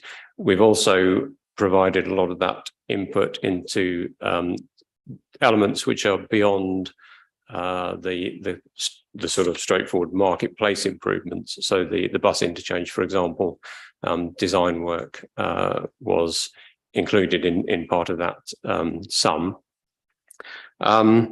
So there are I can provide an itemised project budget. But the reason that this position hasn't been known until now was the scheme began in September with a target price. Now, as we move forward, we get a better understanding of how close we are to that target price. But we are not in a perfect world in terms of project management, because we've had to ensure that at each sort of spend deadline, each financial year end, we've spent the money in order to satisfy the grant conditions. So we've had to keep on spending, if you like, and move the project forward. So we've been rescoping or redefining the scope of the project as we've moved forward. So we've only got to the stage since the marketplace works started in September, and then the reviews were undertaken in October, that we could fully understand the budget position, and therefore the realization that in order to undertake the works for the Lokes and complete the marketplace, additional funding is needed. Okay, we asked for a breakdown of the 400, yeah, and you've obviously given us those two sums. You're giving us some more detail now. I'm just wondering why it was that we didn't have that greater breakdown when you supplied that information. Why have we got just the two sums? Why haven't we got a more detailed breakdown? Excuse me, Mr. Chairman, are we talking about fees? Because we don't know if we're talking about building materials, redesign, construction fees, consultation fees, structural engineer fees in this first block of 220 odd thousand. I don't quite understand what we're talking about here. Well, I think that comes back down to the presentation of that detail. And I'm trying to understand why it is that, having asked for a detailed breakdown, that we don't have that before us today. Sorry, I'm not sure what was requested. I thought the request was for a breakdown of the additional sum that was being requested. So that results from the overspend, or the anticipated overspend on the marketplace works, which we now have a better fix on, and then an estimated additional amount to complete the work on the Lokes. I can't put it any more simply than that. Well, I realise in narrative, perhaps that's the case, but I think in terms of metrics, it would be really helpful if we had that breakdown, because two rather round sums, or out of one, doesn't really tell us a great deal in terms of the level of detail that you are talking about. We are trying to gain some kind of understanding about. So that's where I'm at. Chair, would it assist if we were to accepting that you would have liked more detail, but it's not been provided? Would it assist if we got that in written form within a reasonable period of time prior to the next meeting? Well, I think that's where we're probably heading. Yeah, I think that's where we're heading.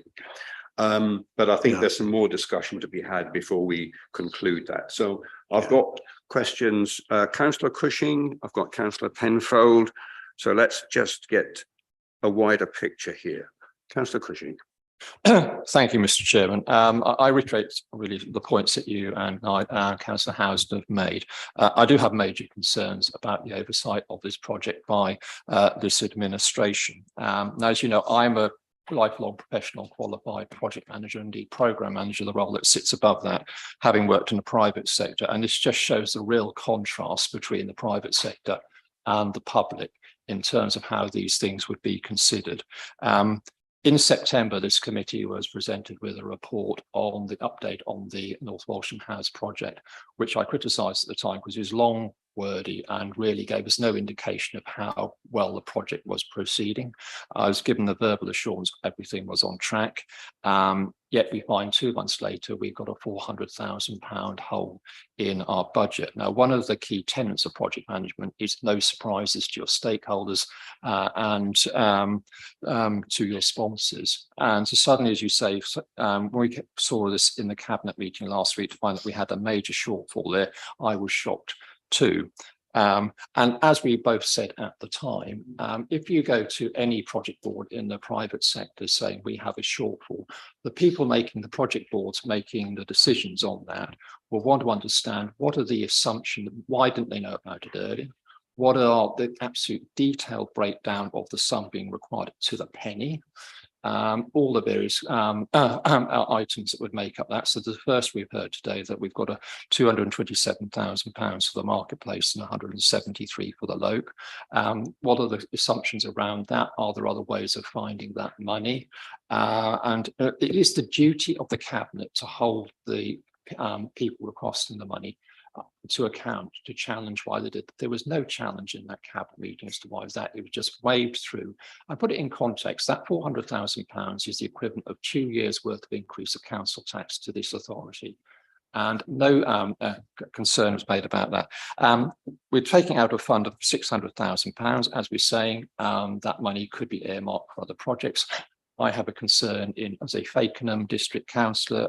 We have immediately proceed with the urban extension. We can't because a roundabout needs to be built on the A148. The costs have increased by £1 million on that. I'm assuming the £600,000 we've got here, money could have been taken to that and delivered to that development to get that underway. Now I understand the project has to make priorities, but I do have real concerns about this. And I do think as a committee, I'm concerned it's just the Conservative and the Independent councillors challenging this and got nothing from the Liberal Democrats whatsoever. Thank you. Thank you for that. Councillor Penfold. Thank you. Just a couple of points, Councillor Cushing. This committee is here to scrutinise, and it does that without scoring political points. And 3 times you've mentioned Lib Dem administration. Can I ask you just not to do that, please? And I ask that as Vice Chair of the panel. My question to Officer Young would be, when the original specification was drawn up and the budget was set for that, have we sort of subsequently suffered from what we might call project creep? So things have been thrown into the project as it's developed, and is that one of the reasons why we're now facing additional costs? In a number of the projects I work on, project creep is a dangerous thing. So I'm just trying to work out, are these costs associated with these additional costs associated with the original specification, or have they come about because we have suffered a bit from possibly trying to do too much additional work in the scheme? Thank you. Councillor Penfold, I'm happy to answer that question. I mean, it's quite perceptive, and actually, the Heritage Action Zone programme of works is beyond just the physical placemaking works as we've described them. But if we concentrate on the placemaking works, we set off initially with consultants working on a master plan. So it was providing the scope for what could be done to improve North Walsham Town Centre, to make it more accessible, more attractive, and better for businesses, better for visitors, and to create a spectacle, create a place which was very different from that which Councillor Seawood described earlier on in the meeting. So we had a much bigger scope. We then had, but we had a very small budget. We had opportunities to bid for further funding, which we successfully achieved through the funding that was administered via the New Anglia LEP. So that increased our ability to, that increased the extent of the works that we could do. Along the way, we have then, as I've described, at each financial year end, we've had an opportunity to gain additional funding. We also realised that a key way of delivering the objectives of the scheme was to remove through buses from the town centre, so buses that were previously travelling through Marketplace. That was perceived to be a challenge which actually nobody foresaw would be able to be overcome by using the council's own car parking assets at New Road. We overcame that constraint. So again, that expanded the project in a way. So in order to enhance the town centre works, the provision of a bus turnaround and interchange was considered to be desirable and brought about all sorts of other improvements in terms of highway safety and sort of amenity within the town centre. So the project budget has grown along the way. The scope of the project has changed considerably from its inception. We purchased another piece of land partway through the project as well, which was an additional cost to the scheme, but brought additional opportunities to make further improvements. So I would say it's been an agile project. The scope has waxed and waned. It became in some stages larger than we had originally set out because we had an additional budget, but then we had to scale it back and de-scope and redesign in order to fit the budget in recognition of the constraints that we faced. So I'm sorry, that's a fairly lengthy answer, but the answer about project scope is yes, there has been change to project scope. Okay, thank you. I guess that does throw up risk depending on how much change has happened. And of course, when you're rescoping and changing things, fees inevitably are associated with that. So trying to manage the extent of the change, I think, is critical, and perhaps that hasn't been done as well as it can. I didn't know that the county council was actually managing. Which aspect were they managing? The project management. The project management. Right. They're managing the contract for the contract. I mean, is there any opportunity? And I should say, I do endorse the comments made by the chair and Councillor Houston around just having some nervousness without a very detailed breakdown of extra costs. But you've answered partly that. Is there an opportunity to go back to Historic England and ask for an uplift that is in proportion to the uplift that we might give as a council? Another good question, and it is something we've explored. So we've been in close dialogue with Historic England since the High Street Heritage Action Zone scheme was first approved, and they have been, well, they've very much favoured the North Walsham project for a number of reasons, and they've added a lot of value of their own through historic research and the like, which other schemes around the country haven't benefited from. And there have been some fascinating reports provided in relation to that. So it's a scheme which they very much have confidence in. They have been supportive at each year end where we've achieved some additional grant that hadn't originally been budgeted. They have sent the message, however, that there is highly unlikely, or really realistically no opportunity at the end of this year end for further budget to come this way. So, it's obviously a government funded initiative. Historic England report back to sort of their paymasters, and they understand, how these schemes around the country are performing. And they've sent the very strong message that firstly, there will be no additional projects emerging within existing HAS schemes, and there will not be any likely additional grant at the end of this financial year. Okay, you comfortable with that?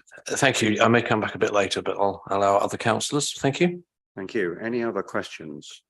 Councillor Holliday. Thank you, Chair. I must say I'm surprised to hear that Norfolk County Council are managing it. I can understand why they've been managing, tarmac or whatever, but bus stations, but not the whole project. It's the sentence at the end of paragraph 2.4. I don't quite understand, talking about the marketplace. This phase of the scheme has been de-scoped to fit within the available budget. However, an additional budget is necessary in order to ensure the scheme is able to incorporate the overall streetscape, etc., was originally intended. So they de-scoped it to fit with the budget, but then they are undescoping it in order to ask for some more money, is my interpretation of that sentence. Is that correct? Yeah. Perhaps I'll answer that. I'll just say one or two things here in terms of points that have been raised. In the HAS project board and as cabinet members, we have kept a very close watch on this project, including budgets. And one of the questions that's been was asked was that if you're asked if there's going to be additional money, we don't want to be coming back in February or March for more. And we were satisfied, we were advised by officers that that will be enough. Now, I cannot be more blunt than that. But we are in uncertain times.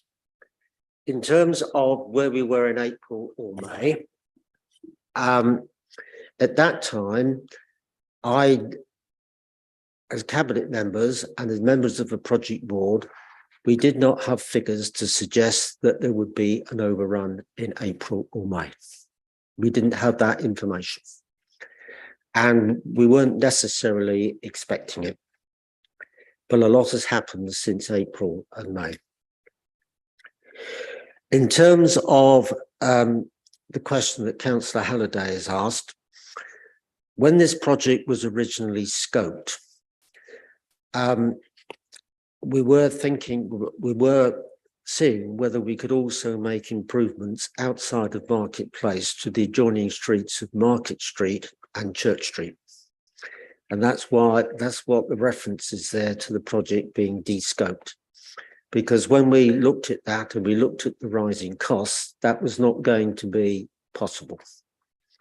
So that's why it's being de-scoped. But in terms of the project board and the information that's come to the project board throughout the project, officers have always consistently flagged up that in terms of Church Street and Market Street, that whether we would be able to do that was always a matter of risk.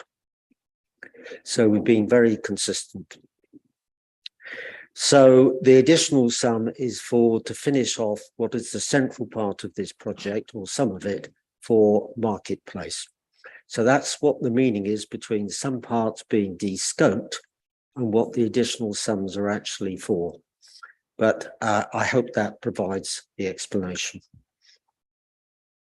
Thank you very much. That's very clear. But what about Norfolk County Council managing the project? Why was that necessary? What I explained at the beginning. Because when we were faced with having to spend the money and actually do this, we had to go to Norfolk County Council and to their preferred contractor in order to find a contractor to deliver the work and the best people to manage that contractor, because essentially it's highways matters.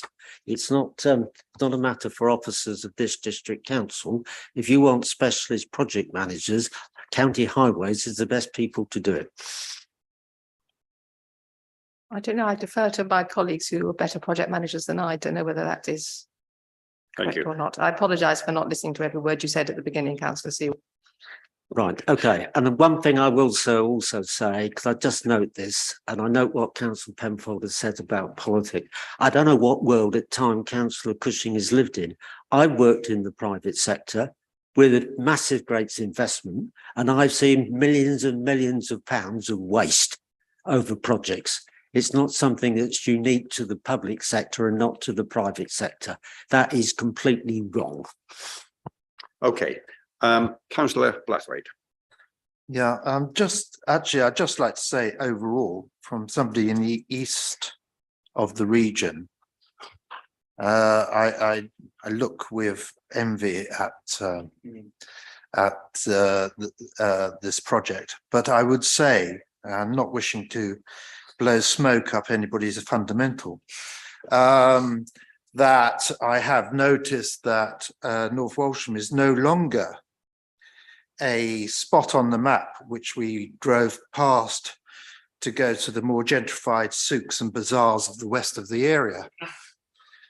But what I do feel that if we'd known the Norfolk County Council was a project manager, we might have raised it up the risk register. The history of St. Stephen's and the highway to nowhere does not fill me with great confidence. Are we confusing the fact that this very worthwhile original project now has another project? Have we put two projects into one here. Because it has expanded, and as I say, this is good value for money overall in the way it has cut down the mileage of my car that my wife now drives to North Walsham rather than Holt or Wells or wherever. So, I mean, it has actually, it's paying dividends for these, even though I'd like to see Stalham also having equal opportunity. So that's all I'd like to say. But the question is, are we confusing one project with two? You want to just respond to that point? I'm happy to respond to that, and I think it's very well put. I think I would characterize this as us trying to do as much as we can for the money that's available. Along the way, we've been trying to bring in more money, and we've been trying to do more to satisfy that, to spend that, to make the maximum improvements for North Walsham Town Centre that we can. We've actually brought in, if you look at the intervention rate, if you want to use that jargon, the amount of money that the council is contributing towards this compared with external funders, then that's quite a considerable additional sum that's been brought in to help with the improvements of the town. I mean, in effect, it's a number of projects. The Heritage Action Zone is a wide program of projects, including building improvement grants and all sorts of things, and property improvements. But the placemaking is about public realm areas like the church approach, the area that's been created in front of St Nicholas Church. It's the marketplace and the way in which the traffic management has changed to accommodate a better town centre environment. And then it's the additional sort of ancillary areas such as the Lokes. So it is a number of projects, you're quite right.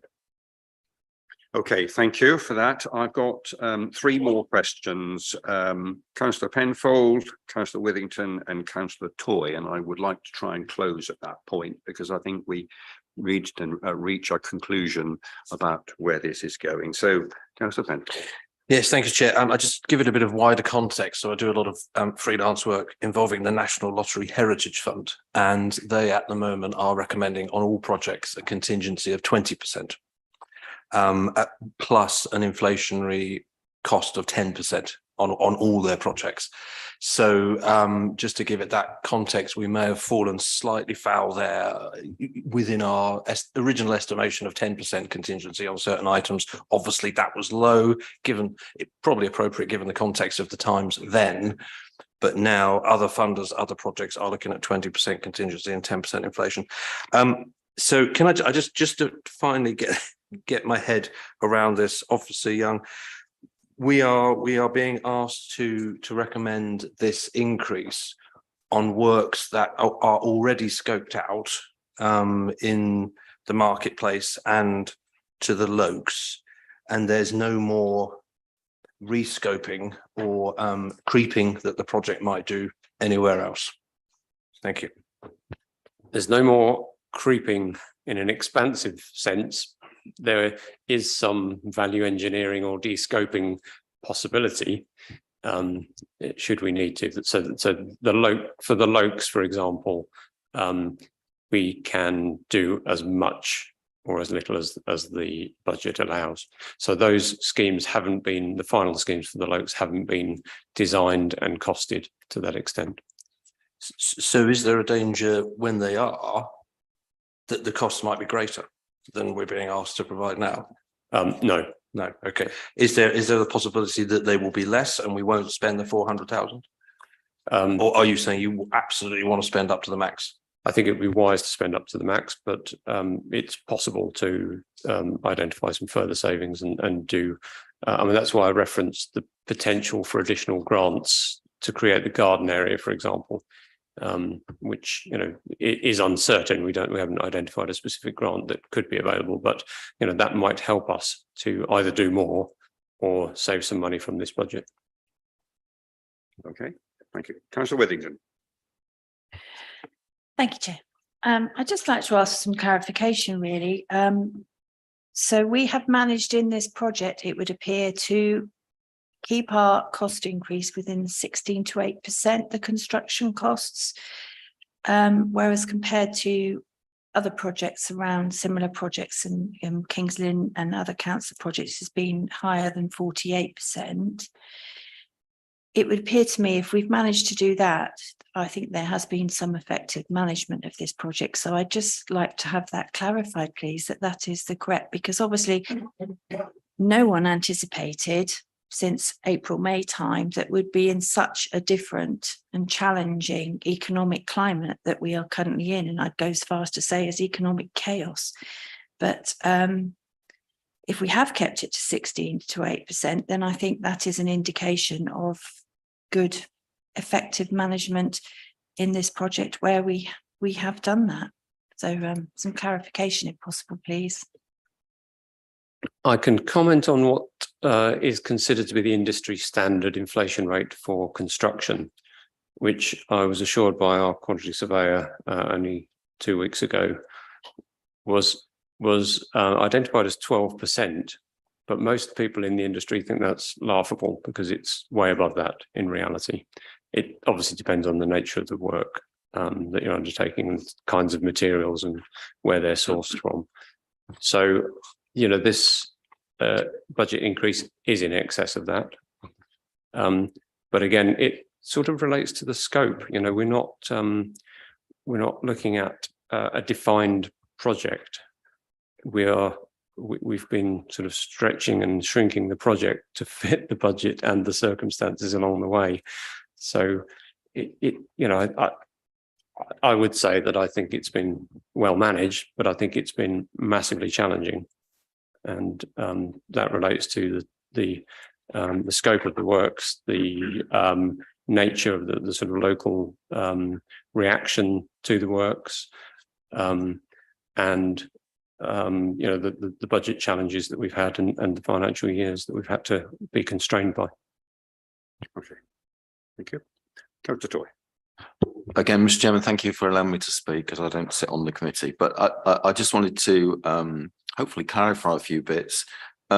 Firstly, in terms of scrutiny, it's my understanding this didn't need to come to scrutiny. So the fact that the Cabinet have brought it here shows that they're open to scrutiny, and so that is welcome. In terms of project management, it's not like we can look at the project, you know, and comparing it to the public sector and the private sector. In the private sector, we could go off and say, well, we need to sell more widgets and we can have an advertising campaign. This is uniquely funded by bids that are put in, which gives you a defined amount of money. We've then been hit by events within the country, which I'm not going to suggest where I think they come from, but that we've had these inflationary pressures, which we're now just trying to cover those inflationary pressures, which I think we've established by questions that actually we're below what many have done. And we can read in the press how many projects are getting cancelled because of the inflationary pressures. There was one in Kings Lynn, I think yesterday I read about, which was to do with a bus station and things, where they've moved it and now they have to consider whether they can do the rest because of these cost increases. So there's also the question of, you know, in terms of more detail, there's the board that sits for the HAS. They would have had minutes, you know, agendas and minutes and records there.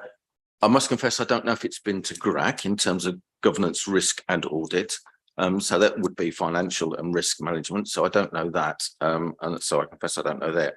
So I think in summary, there's not a question there. I just wanted to give a slightly different perspective on those points. But I think considering the way it's funded, the things that have been achieved, the improvements to North Walsham, the need to finish this project is essential. The question of where we take the money from, there is a fund there. It's the appropriate fund to use. Now, if we'd have taken the money and said, we're going to pay for the roundabout in North Walsham, equally, people could have said, well, why aren't we paying to finish pay for the roundabout in Fakenham? Equally, people would then be saying, well, why can't we finish the project in North Walsham? A decision has to be made. That decision has been made that at this time, it's felt that this is the appropriate price and that is the appropriate fund. So I know it's a bit of a summary, but I just wanted to try and bring some of that together. You and I obviously like to get context. We've spoken about this many times. And I think the context in this is understanding the way this project has developed over a very short time, not only with where the funding has come from, but the timescale it's had to be delivered in to secure that funding, but actually the results that it's delivering, where we're having to get the money from, and why those costs have happened. Yes, I understand your questions around the detail. I suspect that's in other meetings that have gone on. And actually, it's a cost of a project which has many bits to it, which have all changed. That would be an awful lot of detail for something that, it's my understanding, wouldn't necessarily have needed to come here, could have been decided by Cabinet. So thank you again, Mr. Chairman, for allowing me just to put that into the conversation. Okay, thank you for that. I'll just respond to a couple of points that you've raised there. The reason why it's come here, I think, is not quite as you describe. But it is fair, I think, to say that we have a collaborative working arrangement with Cabinet, and whether or not Cabinet's asked for that to come here, I can't tell you right now. All I can tell you is that I made it very clear at Cabinet that I would like to see it come before this meeting today. So whether that was supported by Cabinet or however, I don't really mind.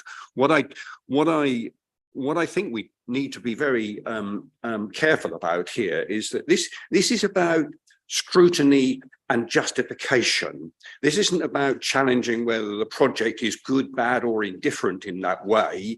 It's about a project was defined, a project was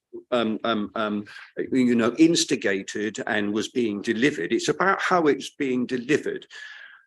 This committee is mindful that other projects have gone wrong in the past and was the subject of a piece of work which was led by GRAC with regard to project management.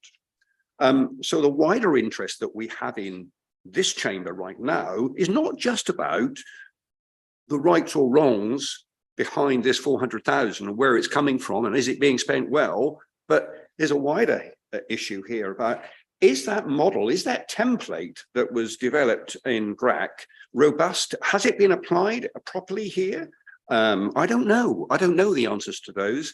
Luckily, we've got the chair of GRAC here today, and he may want to take something away from this and look again at what might be appropriate for GRAC. So let's not get too worried about what I would call, the square meterage of the paving that's being laid per day or the cost of that per meter, so to speak.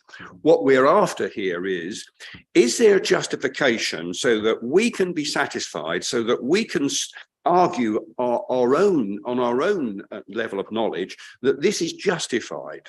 That's what it's really about. The key word here is justification. And the evidence that's been brought to this committee, not just today, but in the months previous, whether that was been good enough for us to be able to form a view, because my recollection is that we really haven't had too much concern about this. Whereas I'm now thinking that we ought to have had more concern about it. We ought to have had more interest, but that can only happen when information is brought to us. If we don't have that information, we can't evaluate that. So I think that probably brings us to perhaps a conclusion, and picking up on your point, Officer Hems, about perhaps a further report which picks up on some of that detail that you have articulated, Officer Young, and so that we have a greater understanding of some of the metrics that have gone into underpinning that 400,000 and that 227 and the 173 and some other factors that have been influential in taking us to where we are right now. And I think in that regard, that's how I'm perceiving today. Councillor Ress. Thank you, Chairman. I appreciate you giving me the time. Just to confirm what you said about the GRAC, yes, we will. We can look through that again and just make sure that we are covering all those aspects. But can I just say, from a point of clarification, Councillor Toy said that the Cabinet didn't have to send this to scrutiny.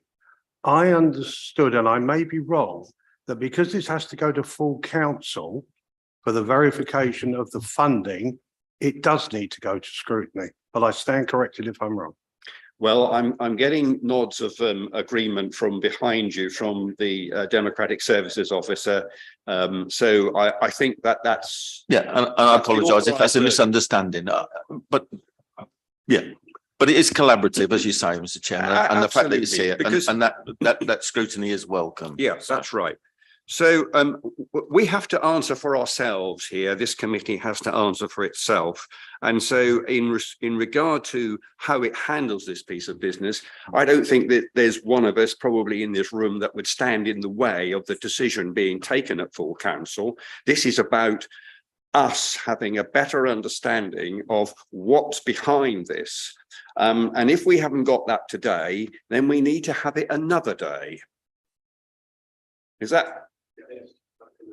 Right. Okay.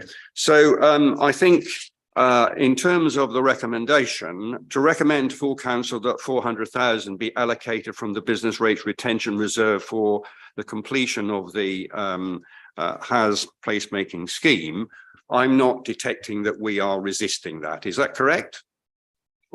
But what we are doing is saying that we would like more information in order to justify the even if that's not possible today, we would like that at a future meeting so that we can complete this particular circle. I am to assume there's no other project going into the reserve. There's no other project that might be calling for this money. Is that right? I'll leave Councillor Seward or Councillor Adams to answer that. There are various projects in the pipeline, including some in Fakenham, of which I keep my fingers crossed very much for Fakenham that the levelling up bid that we put in will be approved. But there is no other project at the moment which by taking 400,000 and something else loses out. Okay, thank you. All right. So if we are at that point, if we've got some agreement on we will go along with the recommendation, it does mean, however, that we ought to add on to this other recommendations in respect to a further report. And have I given you enough detail, Mr. Hems, to scope that out? Could I just clarify, Chairman, that obviously this decision is going to full council next Tuesday. So getting a report to the next overview and scrutiny committee is probably a bit too late for that more detailed information. I would perhaps refer to Rob Young to ask whether that detailed breakdown could be provided in advance of full council. I think it can, and I'll do my best to make sure that happens. That I'm just aware we have some staffing shortages at the moment for one reason or another. I don't particularly want to go into in public business, but there are some sort of personal circumstances with certain members of staff who I might need to call upon to provide that information, and they're currently unavailable through a bereavement. So I will do my best. I'll discuss it with the portfolio holder, and the portfolio holder may well present that information, on the day, as it were. I think just to add to that, I think that will place a little bit of difficulty because this committee will not have met to consider that information, and therefore what is said at full council in respect to our scrutiny today, I'm not sure that I would want to speak with any authority on the acceptability or otherwise of the detail of that information. I would want the full committee to see that. So I think the right thing, as I see the situation at the moment, is that at full council, it will be necessary to explain that scrutiny has seen this, and that has seen fit to go along with the recommendation, but is looking for further justification of that money in order to be able to answer key questions that we've raised today. Now, I think that seems to me to be a fair representation of where we are right now. And I don't think that it would be helpful. So I'm not going to put you under pressure, but I don't think it would be, I would not want to rely totally on that to speak to that paper at full council. I would want your support in terms of whatever conclusion we reach when we see that paper next. Is that I think I understand what you're saying. So full council is able to make its decision on the principal matter, which is the additional sum which is sought. You want, in order to demonstrate proper project governance, etc., to understand how that sum is made up and what the total budget breakdown is. And I would say it's not about the 400,000. It's about I think it'd be more helpful for you to see the total budget breakdown for the placemaking scheme, which will give you the reasons for the overrun and therefore the additional. Okay, I'll just hold on that. Cost. Officer Stankley wish to. Yes, I'm sure that we can provide something for full council if we've come up with a figure for this report, and I'll work with Officer Young to pull something together which I feel is robust, and we can get that sorted. That would be very helpful. I think if full council had that information, full council can make its own help to make that decision, because whilst the decision as recommendation has been made at cabinet, and we'll make a recommendation today, it will be up to every member in the council chamber next week to make its own minds up. And if that information can be presented at full council, that would be helpful, I think. But I think we won't get it before this committee in order for this committee to form a proper decision in that timescale. So if we ask for that, please. Have I given you sufficient detail? Yes, thank you. Right. Okay, good. And in addition to that, if GRAC could take an action here as well to pick up on the wider issue about project management, and either provide us with an assurance that all is well, or that there are some lessons to be learned. Councillor Hampson. Sorry, Mr. Chairman, to be pedantic, but just looking at the recommendation, the final part says for completion of placemaking scheme. We've heard today that the scheme is moving and bouncing around, and the scope's being widened, shortened, and everything else. What definition of the completion of the placemaking scheme are we working to? Does it say completion? Where's that? Well, you're looking to me, Chairman. I would say the marketplace scheme as currently conceived and designed. So we do have the full designs for that. No additional works to that marketplace scheme, but a suitable design to fit within the residual budget that satisfies expectations for the improvement of the Lokes. Can that be the drawings or the specification or something be detailed in what the 151 officer is going to produce to you? So we've got a definitive completion. We know precisely what, if we vote in full council, what we're voting for. Is that possible? It's possible for the marketplace scheme, but not for the Lokes, because that hasn't yet been designed in accordance with the de-scoped work. Well, I find it very difficult when we're asked to sign off on a completion of something that won't be and can't be completed. I might be splitting hairs, but if I'm asked to sign off on work, I need a definition of the work that I'm signing off on. Is that fair? I think that that's not an unreasonable ask, and how we can define that, I'll leave to officers to decide. I mean, if I can explain a bit more detail about that, really. What the process is that you design a scheme, you then give it to the contractor to provide a cost, and there are certain contractual conditions about when that needs to be provided and timescales by which it should be returned. We don't have time to get those. We can provide the designs, but I can't tell you what the costs would be. So I think it would be futile, and that's part of the iterative process that we've been going through. You design something, you get a cost, you find that the cost is unachievable, and then before you redesign it. That's the de-scoping exercise. So I can give you an idea of what we want to achieve for the Lokes, and in fact it's in the public domain because there's a planning application for Black Swan Loke. Beyond that, I can't give you any further detail. Okay. Officer Stangley, you wish to speak? Yes, I think if we're taking it to full council as the additional budget required of the 400 odd thousand, then we will ensure that we scope the work to fit within the budget. Yes, rather than any more backwards and forwards. We'll have that budget and we will stick within it. Fine, thank you very much. All Thank you, right. Mr. Chairman. Yeah. But I mean, on the day, you'll be free to speak as an individual member in any event. So, okay, right. So with those provisos, with those additional recommendations, can I have a proposer from the floor, please? And a seconder, Councillor Heinrich and Councillor Penfold.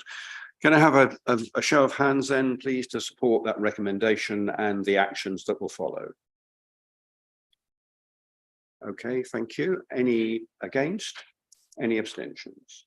Thank you. That's one abstention. Right. I'm mindful that we've given that a fair flogging, and we probably need to take a break at this point.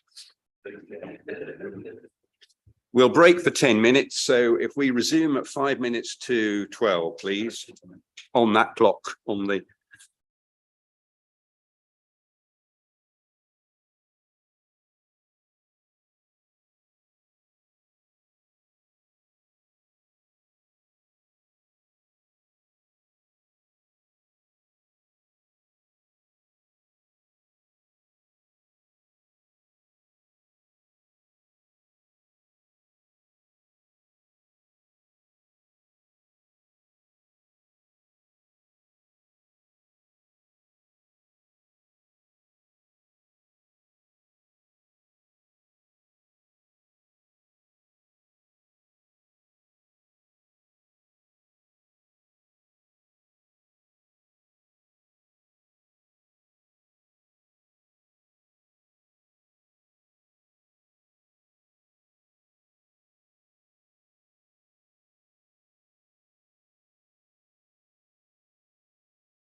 Oh, I didn't know you cared.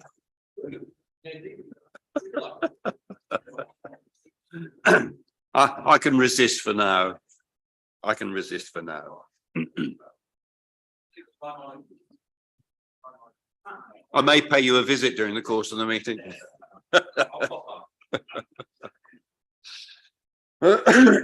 Right. Okay, can we take our seats and resume, please?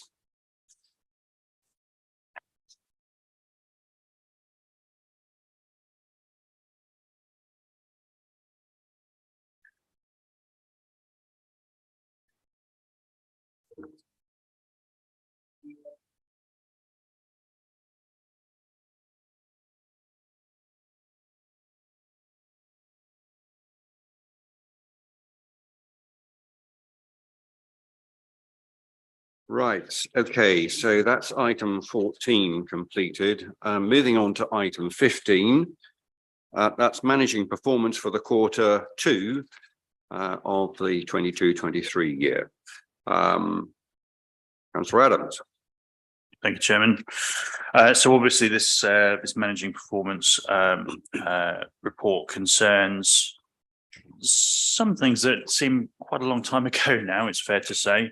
The levelling up bids, for instance, fantastic work that went into those, and indeed within this report, there's quite a lot in terms of preparation for projects either that we hope to deliver in future or towards those already underway.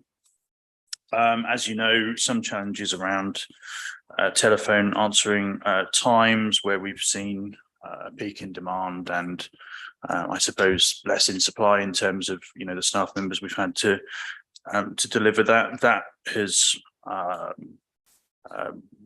now sort of going the other way in terms of those answering times, and I think we're over that peak. Well, I know we are.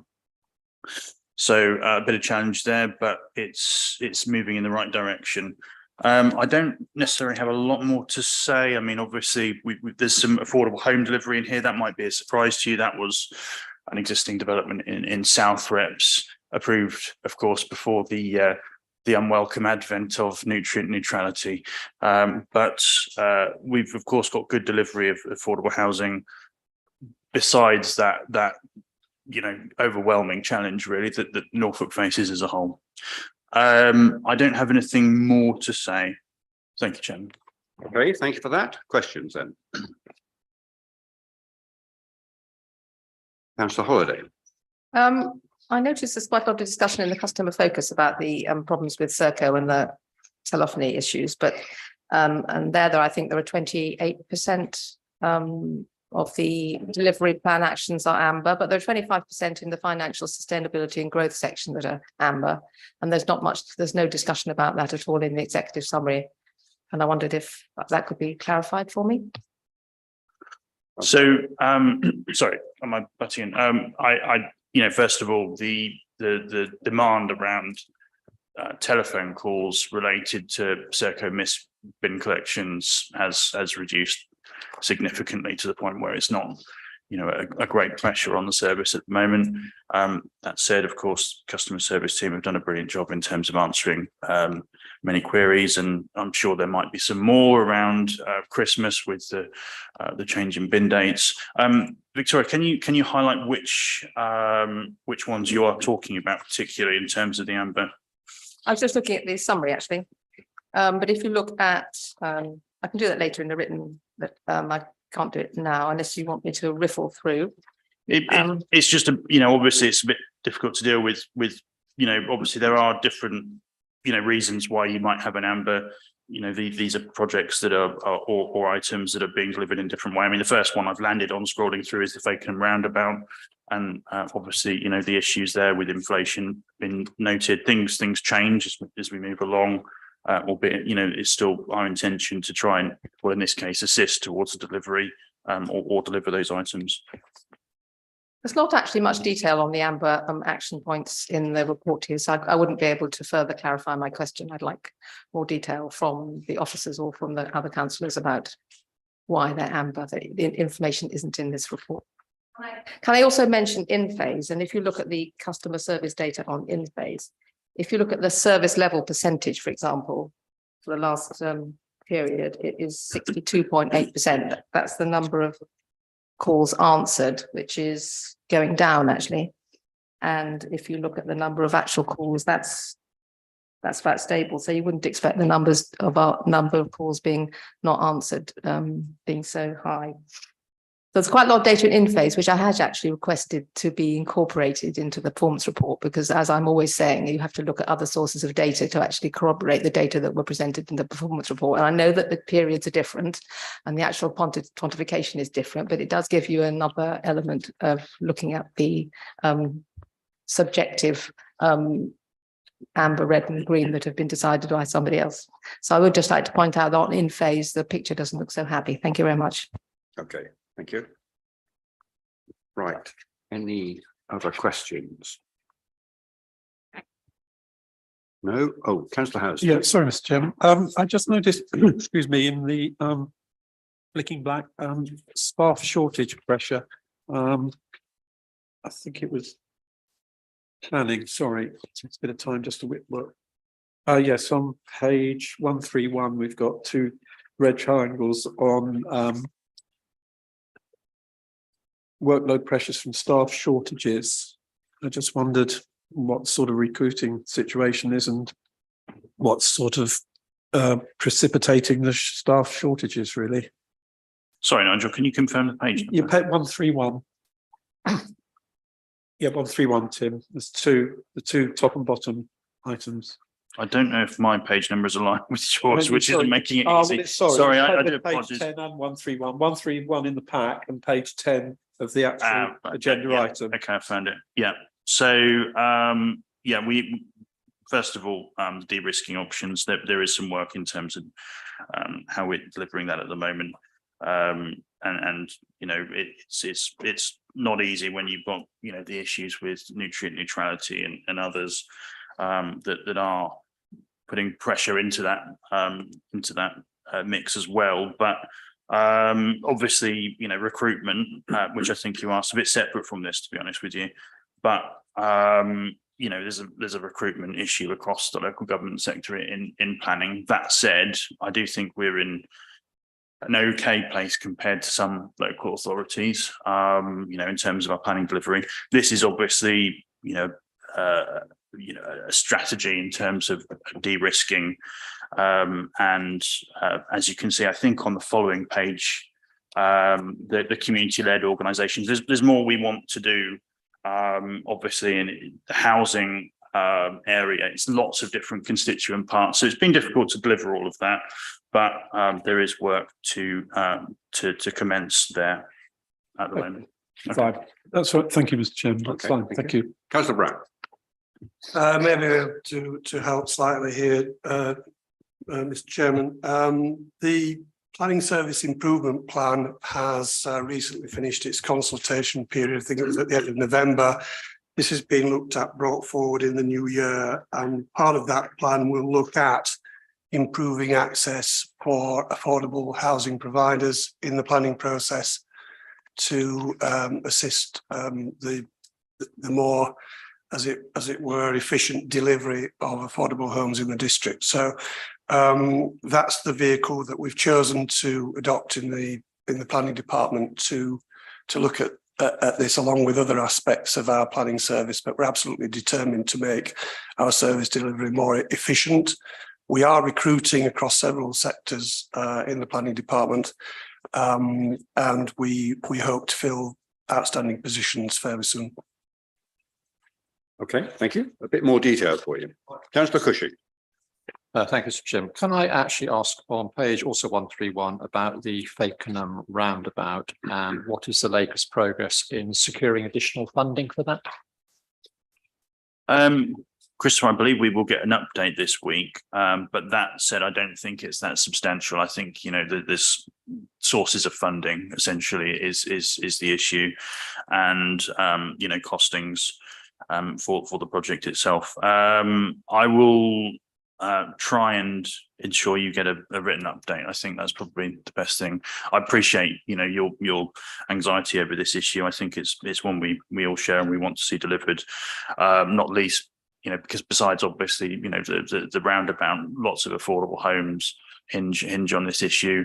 I don't want to see the quantum of affordable homes reduced to deliver the roundabout. I think that's probably my other key anxiety about this. But we will we'll have a dialogue about that. Fine.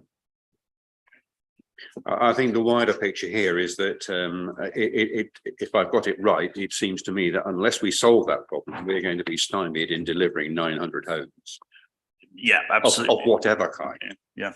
But we don't want to you know to see the reduction, you know, quantum of affordable homes to deliver the roundabout. So obviously, you know, it's a significant inflation pressure here, and it's quite shocking really to see how that's impacted the delivery of roundabouts. Some of us, you know, have some other figures in terms of projects that either been delivered, you know, like here in Felbrig or the one that was or has been mooted at Upper Sheringham.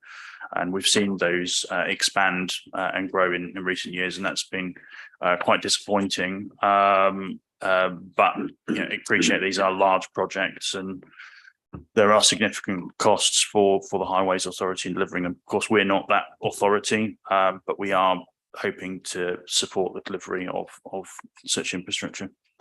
Okay, right. Any other questions?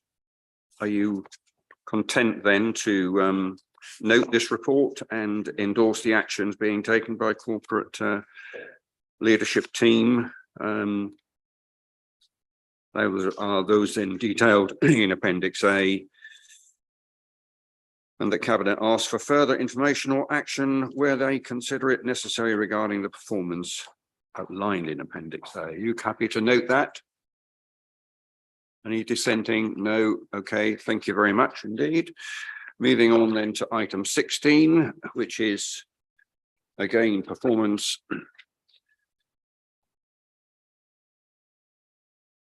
I've got the right page. Performance benchmarking. Councillor Adams. Yes, and first of all, thank you to Helen for both this and the previous report work towards that.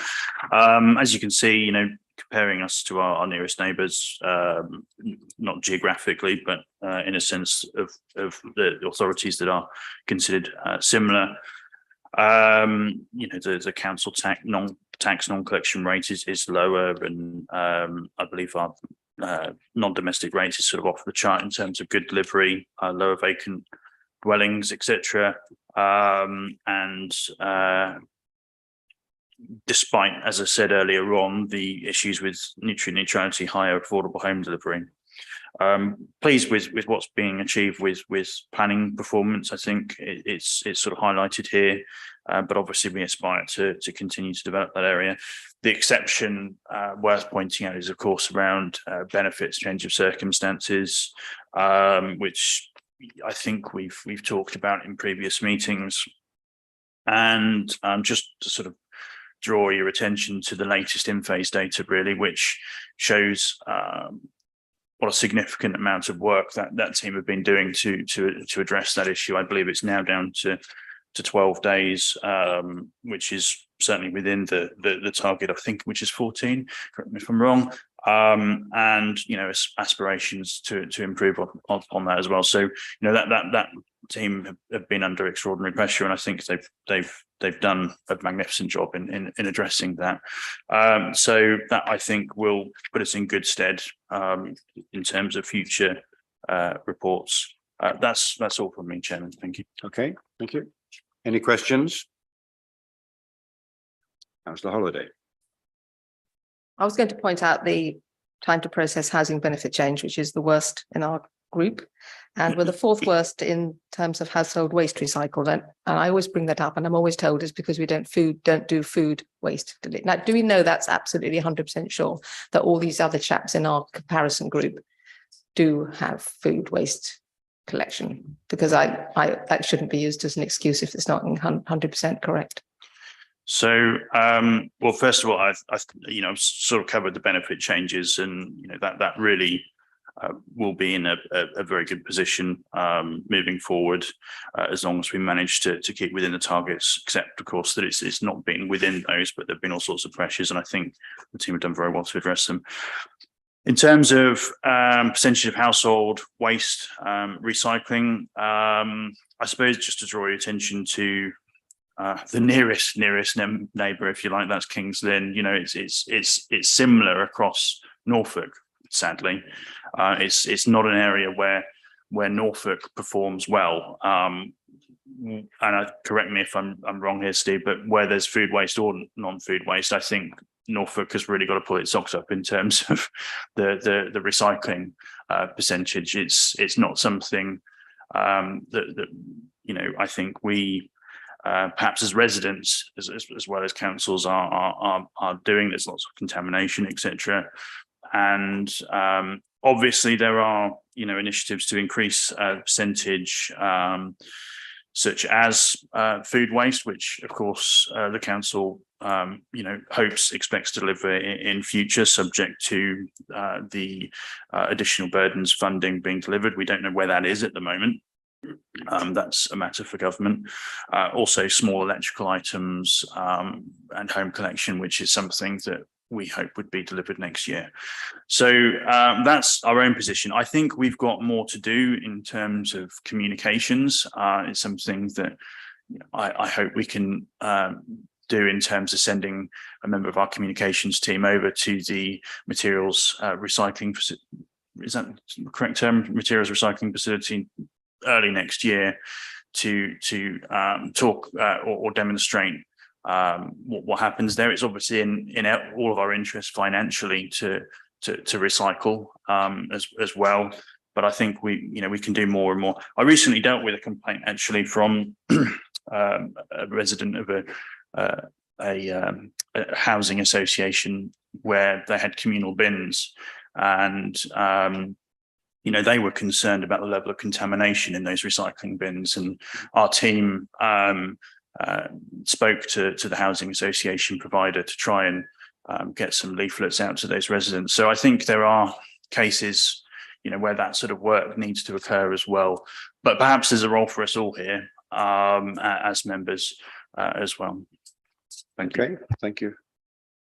If you look at the data that was presented to Cabinet, you have the rest of the LG informed benchmarking, which is quite interesting. And I don't know quite why we don't get it there. That comes to the point about deciding which benchmarking parameters to look at for the next 6 months. But if you look at household waste per household in kilograms, we're also, I can't tell you exactly what position we are because the data is presented differently, but what like the recycling, we are worsening, and we are worse already than the nearest neighbours. So it's not just the recycling that we're worse at. So there's 2 points I'm trying to make. One is our entirety of our waste is worse than our neighbours, and we're worsening in that. Okay, recycling, we're worsening than our neighbours, despite the reasonings for that. And secondly, which of the new benchmarking parameters are we going to be looking at going forward? Because I think we've looked at these quite exhaustively now, and I think we should move on to, for example, total expenditure of central services per head of population, where we're considerably more expensive than anybody else, and the rate of birth of new enterprises per 10,000 head of population, where we're right off the scale of being bad and we're worsening. So I think we should be revising which benchmarking parameters we're looking at. Thank you very much. Well, the latter part's obviously, for the committee to consider. I think you need to look at a mix of both challenges and examples where the authority is delivering well, and what can be learned from that, and ensure it's replicated in future, etc. But I accept what you're saying. It comes to a point where you want to review those, so perhaps officers can advise. But I share your concern around overall waste tonnage, which I think is what you were alluding to, which has been growing, and it's something that in the long term we do need to see reduce. Thanks. Okay, thank you. Officer Hems, do you wish to add anything to the benchmarking matter? No. And any revisions that we might like to look at? I think it would be a useful position to just reflect on what we constantly reflect on where we're looking at comparing ourselves with others, so that we make sure that we are looking at things. I think what Councillor Holliday is alluding to, we need to look at the areas where we challenge ourselves as much as those areas where we compare favourably and understand the reason for those differences. So I would, I'd welcome the opportunity to have a further conversation in respect of that, because I think it's important we understand, our performance, in all areas and across the pieces, and the reason for it. I'm reasonably, reasonably sure that sometimes it's not about that there is more to the information than just presented within the data, that we need to dig into and actually get to the whole picture behind it, rather than just comparing the figures. And I think that's where we need to be looking at in the not too distant future. So I'd welcome a conversation at some point in that respect. Would you welcome that conversation, Europe? Yes, that would be a very good idea, Steve. Thank you very much. We did have a deep dive, didn't we, into the change in housing benefit time, which was quite helpful. And I thought we had a concept that we were going to do deep dives into those areas where we were way adrift, in order to derive some learning. So perhaps that might be a thing to do in the short term, but and then we could discuss which other benchmarking Councillor parameters. Holliday, if you would love a deep dive into recycling, I can make arrangements for that. I apologise for taking advantage of that situation. I might come out looking 10 years younger, which would be very good. Thank you. Yeah, I'm just grateful we don't do kitchen waste just now. Right. Yeah. Okay. Well, there's an opportunity there. Perhaps, outside of the meeting, perhaps if you could have that conversation and then report back at a later another meeting, that would be helpful. Officer Thomas. Yeah, thank you, Chair. If you recall, there was quite a detailed report on the housing waiting list last time. The data hadn't changed, so we didn't just repeat that. That was the intention, to do that. And all managers assistant directors were given the opportunity to provide information as well as the data that you've got here. But I didn't receive any reports this time around. And obviously, as you know, the recent improvement in the benefits performance means that next time round, hopefully, you'll be looking at information that shows us in a better light. So that was very beneficial, having that deep dive, and then the focus on that measures to that's exactly what this process is about, is to highlight those areas where we do need to improve and learn. Thank you. Okay, thanks. That's helpful. Thank you. Councillor Toy. Yeah, thank you, Mr. Chairman. Again, thank you for allowing me to talk. It's just as a local member who, if there must be waste, I prefer we didn't have waste, but if there must be waste and it goes to recycling, what would be the effect if there was no contamination? I don't know if that makes sense. So basically, how much of it has to go to landfill because it's contaminated? So I've got something there that I can deliver a message to people that says, actually, we need to be careful how much contamination we create. So there is always a degree of contamination within the recycler that we collect. Partly it is due to people recycling the wrong things. Partly it is due to some of that material that is potentially recycled with a good intention being contaminated with other materials. So food containers that are heavily contaminated with food. Also some items that are recyclable, but if someone tears up a piece of, a sheet of paper into a very small bits, then actually it's not able to be, it comes out of the other end of the process. So the process is an automated one. So it is a question of what will the system pick up? So there is always going to be some end of materials recycling facility waste. Members will be pleased to hear that we, from a contamination rate, are generally better than other people putting waste through into the MRF in terms of our district neighbours. But it is an area that we continually and strive to improve. And members will recall issues, previous campaigns such as the scrunch test at Christmas to do with wrapping paper.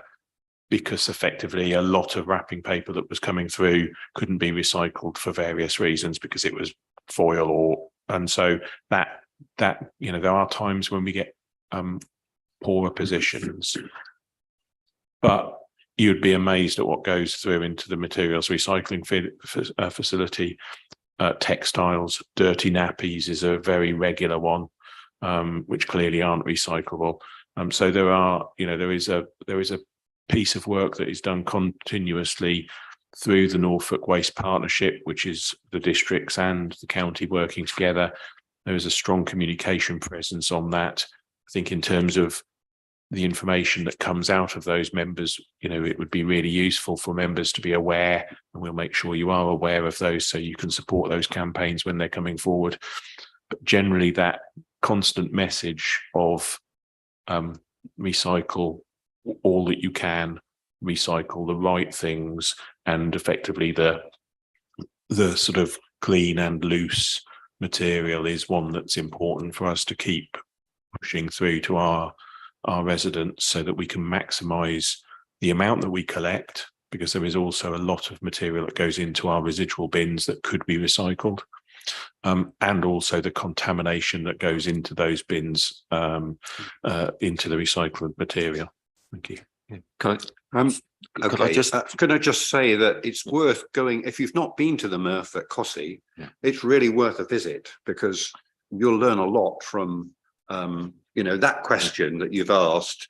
You'll get a very visible answer to. Yeah, in terms of the types of contamination, I'm happy with that. It was essentially what I was after is for every 100 lorries that deliver into there, 2 effectively are rejected. I know it comes from different vehicles, so it was just a quantifiable amount that if there was a 20% of the waste is contaminated, that was kind of the figure I was looking for. Thank you, Mr. Chairman, and thank you for allowing me to come back. Okay, Councillor Housen. Yeah, just very quickly, Mr. Chairman, it is quite interesting looking across these statistics, because with only 1 or 2 exceptions, all of the locations on page 216, 5 of 7 are actually showing a slight decline in their figures over the period. So I know we need to question our own services, but it does seem to be that there is a gradual decline from waste that is being recycled, collected or recycled. So it's not just us, it's across the period as well. Okay, thank you for that. Right, are we all done on questions for this? And we're asked to receive and note.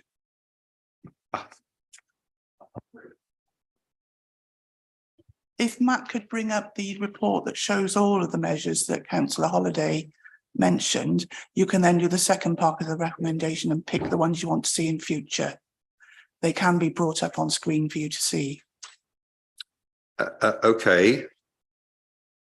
There's a link from the public pack.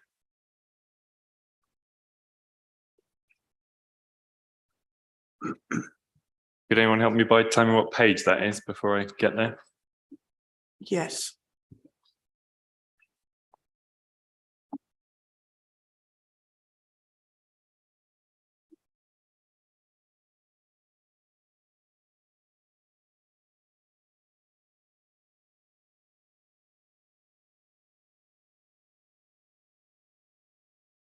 Sorry, does anyone have that? 160. 160.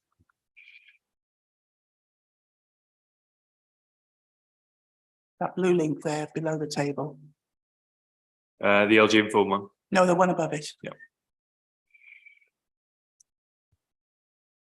So they're done in sections. The first section is central services. So if there's anything you want to monitor from that table, we can pick that out and present it to you next time around. Councillor Holliday did mention one of the central expenditure measures, I think.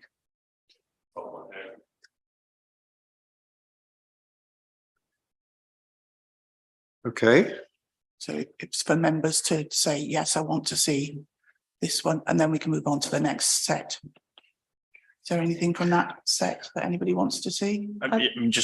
Just to say, Chairman, I think the biggest exceptions are the expenditure per head of population, the benefit changes and the waste. So, you know, you might want to add the expenditure in, you know, it's something obviously we're looking at now, or wanting to look at now, I should say, given the recent appointment, Section 151 officer, and it's something that will be keen to try and establish the reasons for that in greater detail. But there's beyond that, I mean, it's probably not a lot of narrative I can really give you there around any sort of real outliers. So it's up to you if you want to sort of consider anything in greater detail. But yeah, certainly do give that the time, because it's an interesting report to see where we are in relation to others. Deciding this now, or are we feeding back? Well, that's come under recommendation 3, I think. Which Well, the idea was agree that- measures that will be reviewed for the next 2 quarters. Yes. Well, my suggestions were the total expenditure central services per head and the rate of new businesses being developed, because we're bottom of the pack on that and getting worse. And then the total amount of waste per household. I know we've discussed it already, but I think we should look at those. So there's 3 there. Okay, there's a proposal. Okay, that's 3 for that. All right, okay, so we got 3 recommendations there: to receive and note the benchmarking information, to make a recommendation to Cabinet, and to agree measures that will be reviewed in the next 2 quarters. And we've got 3 recommended areas to look at there. So are you going to have a proposer and a seconder? Councillor Varley, a seconder, Councillor Blathwaite. A show of hands, please, to support that.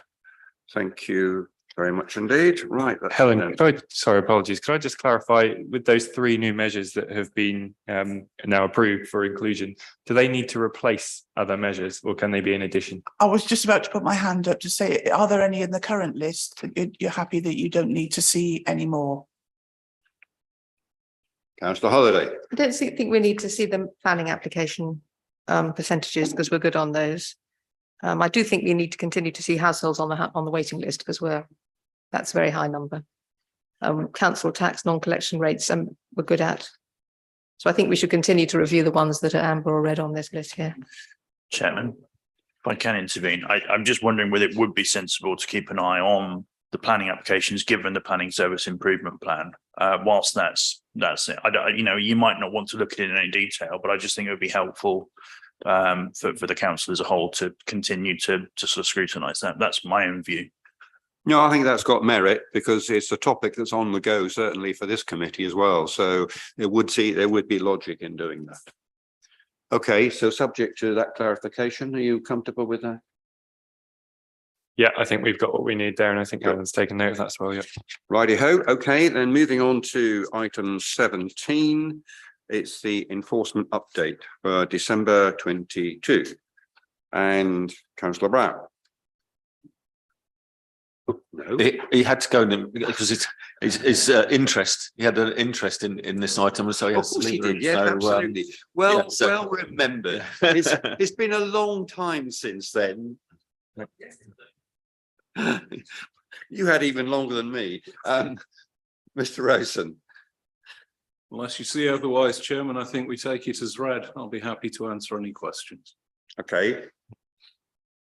Questions for Councillor Housen? It's a quick question, and I have been in touch with Philip on this. Just, is there any more news from the Environment Agency in the context of Taterset, Philip? Very little, I'm afraid, Chairman. We are pressing as recommended by Councillor Houston, but effectively this is a matter which the Environment Agency are suggesting lays fairly and squarely with the District Council under the terms of the enforcement notice. Now, we may debate that in a closed section, Chairman, with Councillor Houston, but effectively we are pursuing the enforcement notice. We are moving to the final stages of prosecution preparation, and I'll be very pleased to keep Councillor Houston updated as we move forward. Our aim is to move that forward at the earliest possible opportunity, but we are obviously members aware of the significant delays in court proceedings when those papers are lodged. So it will be one that we will need to keep you updated on. The short answer is the Environment Agency see this as mainly laying with the District Council under its planning enforcement powers. Okay, thank you. Well, I think as the local member, you probably might want a one-to-one. That would take us probably into part two type, but unless anybody else on the committee wanted to hear that, I would suggest that conversation takes place between the two of you. Yeah, we have been doing that. It's just disappointing that the permit was issued by the Environment Agency and they just.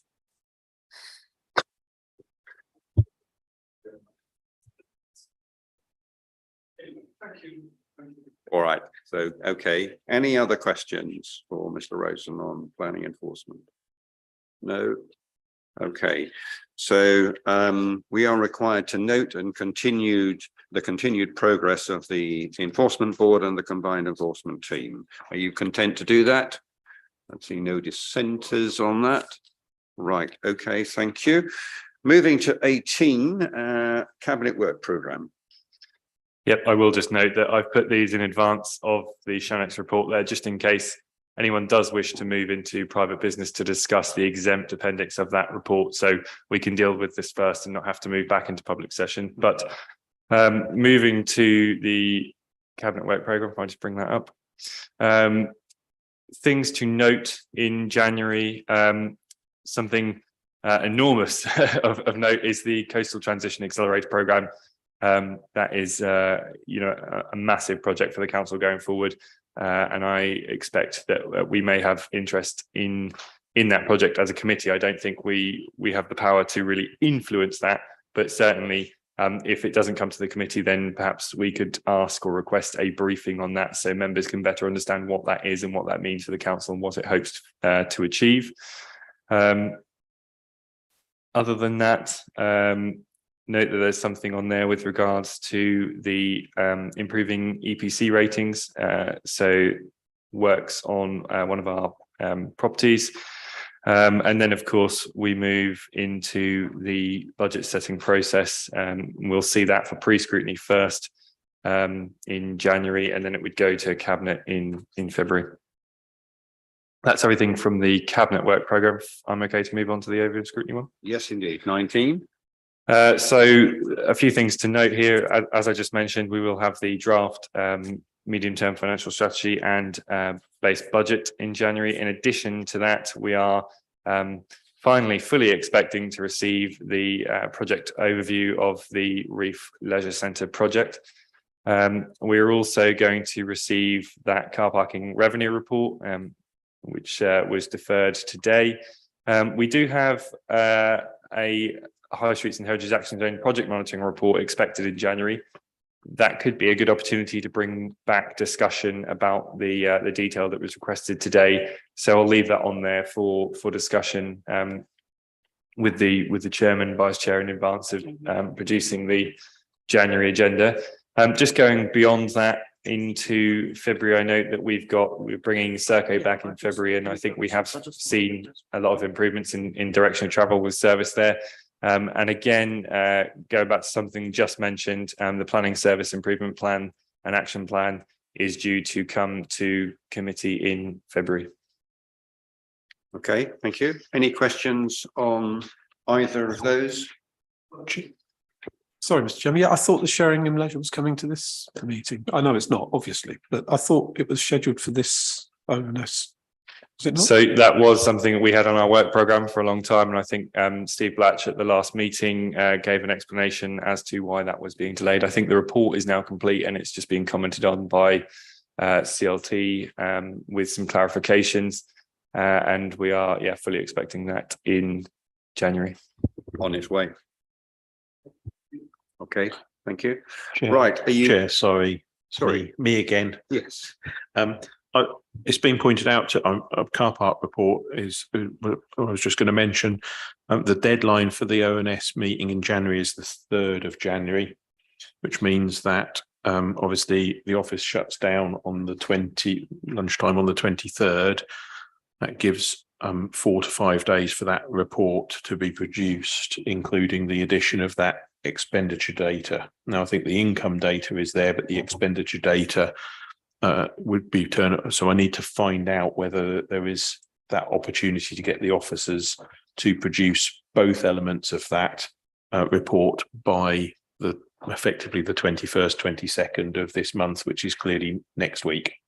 So I'm just flagging to you that issue, that I don't want to come back to you at a future date and say we've pulled the report because we haven't had enough time to produce it. So I wanted to make you aware of it now. In terms of the capacity of officers to be able to produce. I don't think the income data is an issue for you, because I suspect that we can resolve the data, what appears to be data issues in that timescale. It's just the breakdown of expenditure against each of those car parks in that same way in that timescale, because clearly it's a complicated beast. Mm-hmm. Okay, well, thanks for that. It's a heads up warning that may not be possible, so we'll wait to hear more. Thank you for that. Right, are you comfortable then to note both of those work programs? Right, okay. So that takes us then to 20. Now, I think whether we need to go into private session, I think if I remember rightly at Cabinet, we didn't need to go into private session, and perhaps the approach I will take is that if there is a discussion that needs to go, then we'll revert back to 20 and take it from there. But let's just see where we go. I would just ask everyone to be mindful that we are in public session and that there are papers attached here that we will need to treat with some caution with regard to the amount of detail that you might want to raise and discuss. So if I intervene at some point, or if Mr. Rosen indicates, then we will stop forthwith and revert back to 20. All right? Okay. Councillor Brown, do you wish to start with this? Thank you, Mr. Chairman, for giving me the opportunity to speak. I think as a starter, I think there may be a slight discrepancy. If I can just check this with the officer. I think in the body of the report, an amount of £50,000 is mentioned. I think it's in paragraph 2.3 on page 243 of the agenda pack. And in the recommendation, we've got an additional £10,000 on page 240. I'm just wondering if the £10,000 needs amending to £50,000, or am I misunderstanding it? Chairman, Councillor Brown is entirely correct. There is a discrepancy at that point. It should read £10,000 and be consistent with the recommendation. Thank you, Councillor Brown. Yeah, I seem to remember you made that point on a Cabinet. Yes, yes. Yes. I think it yeah, just missing a slight correction there. This particular site is of considerable interest to the wider public, and what I am pleased to see is a positive report which members have had sight of in the purple pages, recommending that we proceed with the vesting order and advance the compulsory purchase order process. There is a perception, I have to say, and I think I mentioned this at Cabinet among the public, that a compulsory purchase order is sort of quite a quick fix to a problem, to developing a site, and we know that that is far from the case. We know that over a number of years, government has reviewed the compulsory purchase procedure. I'm not sure whether the counter deal is going to make a difference to it. I see there's some mention of that in the media over the weekend, but certainly at this present time, the compulsory purchase procedure is long drawn out and considerably expensive for any authority to take on. And that's why there are in effect so few of them. But if any site merited a compulsory purchase order to implement the planning permission that the applicant seems to be struggling to progress for whatever reason, then this site is surely it. So it does. The recommendation does get my full support. Now, I don't know what the levelling up bill contains in full, and I'm not going to get over political about this, but it would be useful if the government could review the compulsory purchase order procedure with a view to streamlining it, to make it work more in the way that a charging order would work if there were outstanding costs to the council in taking this on, which there surely will be. But we're not in that situation at the moment under current legislation, sadly. But we live in hope in that respect. But I can certainly recommend this report to the Overview and Scrutiny Committee, get my teeth in for recommendation to Cabinet and full council. Okay, well, that's fine. We can only obviously consider what's before us today, not what we might want to look to the future. Indeed, Mr. Chairman. Thank you. So, okay, thank you for that. Mr. Rowson, is there anything you wish to add? Nothing further, Chairman. Happy to take questions. Thank you. Questions? No, Councillor Withington. It's not so much as a statement as a comment, really. I would like to reiterate how welcome this is in Sheringham if this was to be agreed at full council. And I think the town recognises what a major step this was with North Norfolk District Council starting this process. I agree equally with Councillor Brown in that many have them and hadn't understood that there has to be a consultation process, etc., and thought, you know, CPO, it would all be done in 12 months and everything would be resolved. So I think there's some work to be done there as a council when we do get involved in these things, because it is difficult for our communities to understand how we are bound by process.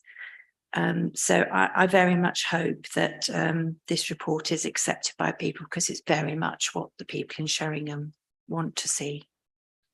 Okay, thank you for that. Well, I think we all recognise that this is one of those tools in the toolbox open to planning. It's probably at the extreme end of the spectrum in terms of planning enforcement, but we, I think, recognise that planning, the credibility of the planning system rests on a number of tools with regard to enforcement. And this is just one of them. And this is a multi-stage process. And I think the information before us is sufficient to enable that to move to the next stage. Are you comfortable with that? So I think that is the recommendation that we have. Firm and support the vesting document to take ownership of the site as soon as possible. Recommend to full council that it approves the addition of a capital sum of the valuation cost as set out in section 6 of the confidential appended report, and an additional 10,000 to cover the costs associated with the purchase of the property, to be financed by use of capital receipts, use of reserves and borrowing if required. So can I have a proposer and a seconder, please? Councillor Heinrich and Councillor Withington. Can I have a show of hands then, please, to support that? That looks unanimous to me. Thank you. Right. Okay. Well, that completes the last item on our agenda. So it only remains for me to close the meeting. Thank you all very much for attending and your contribution today, and to wish you all the very best for the festive season. So thank you.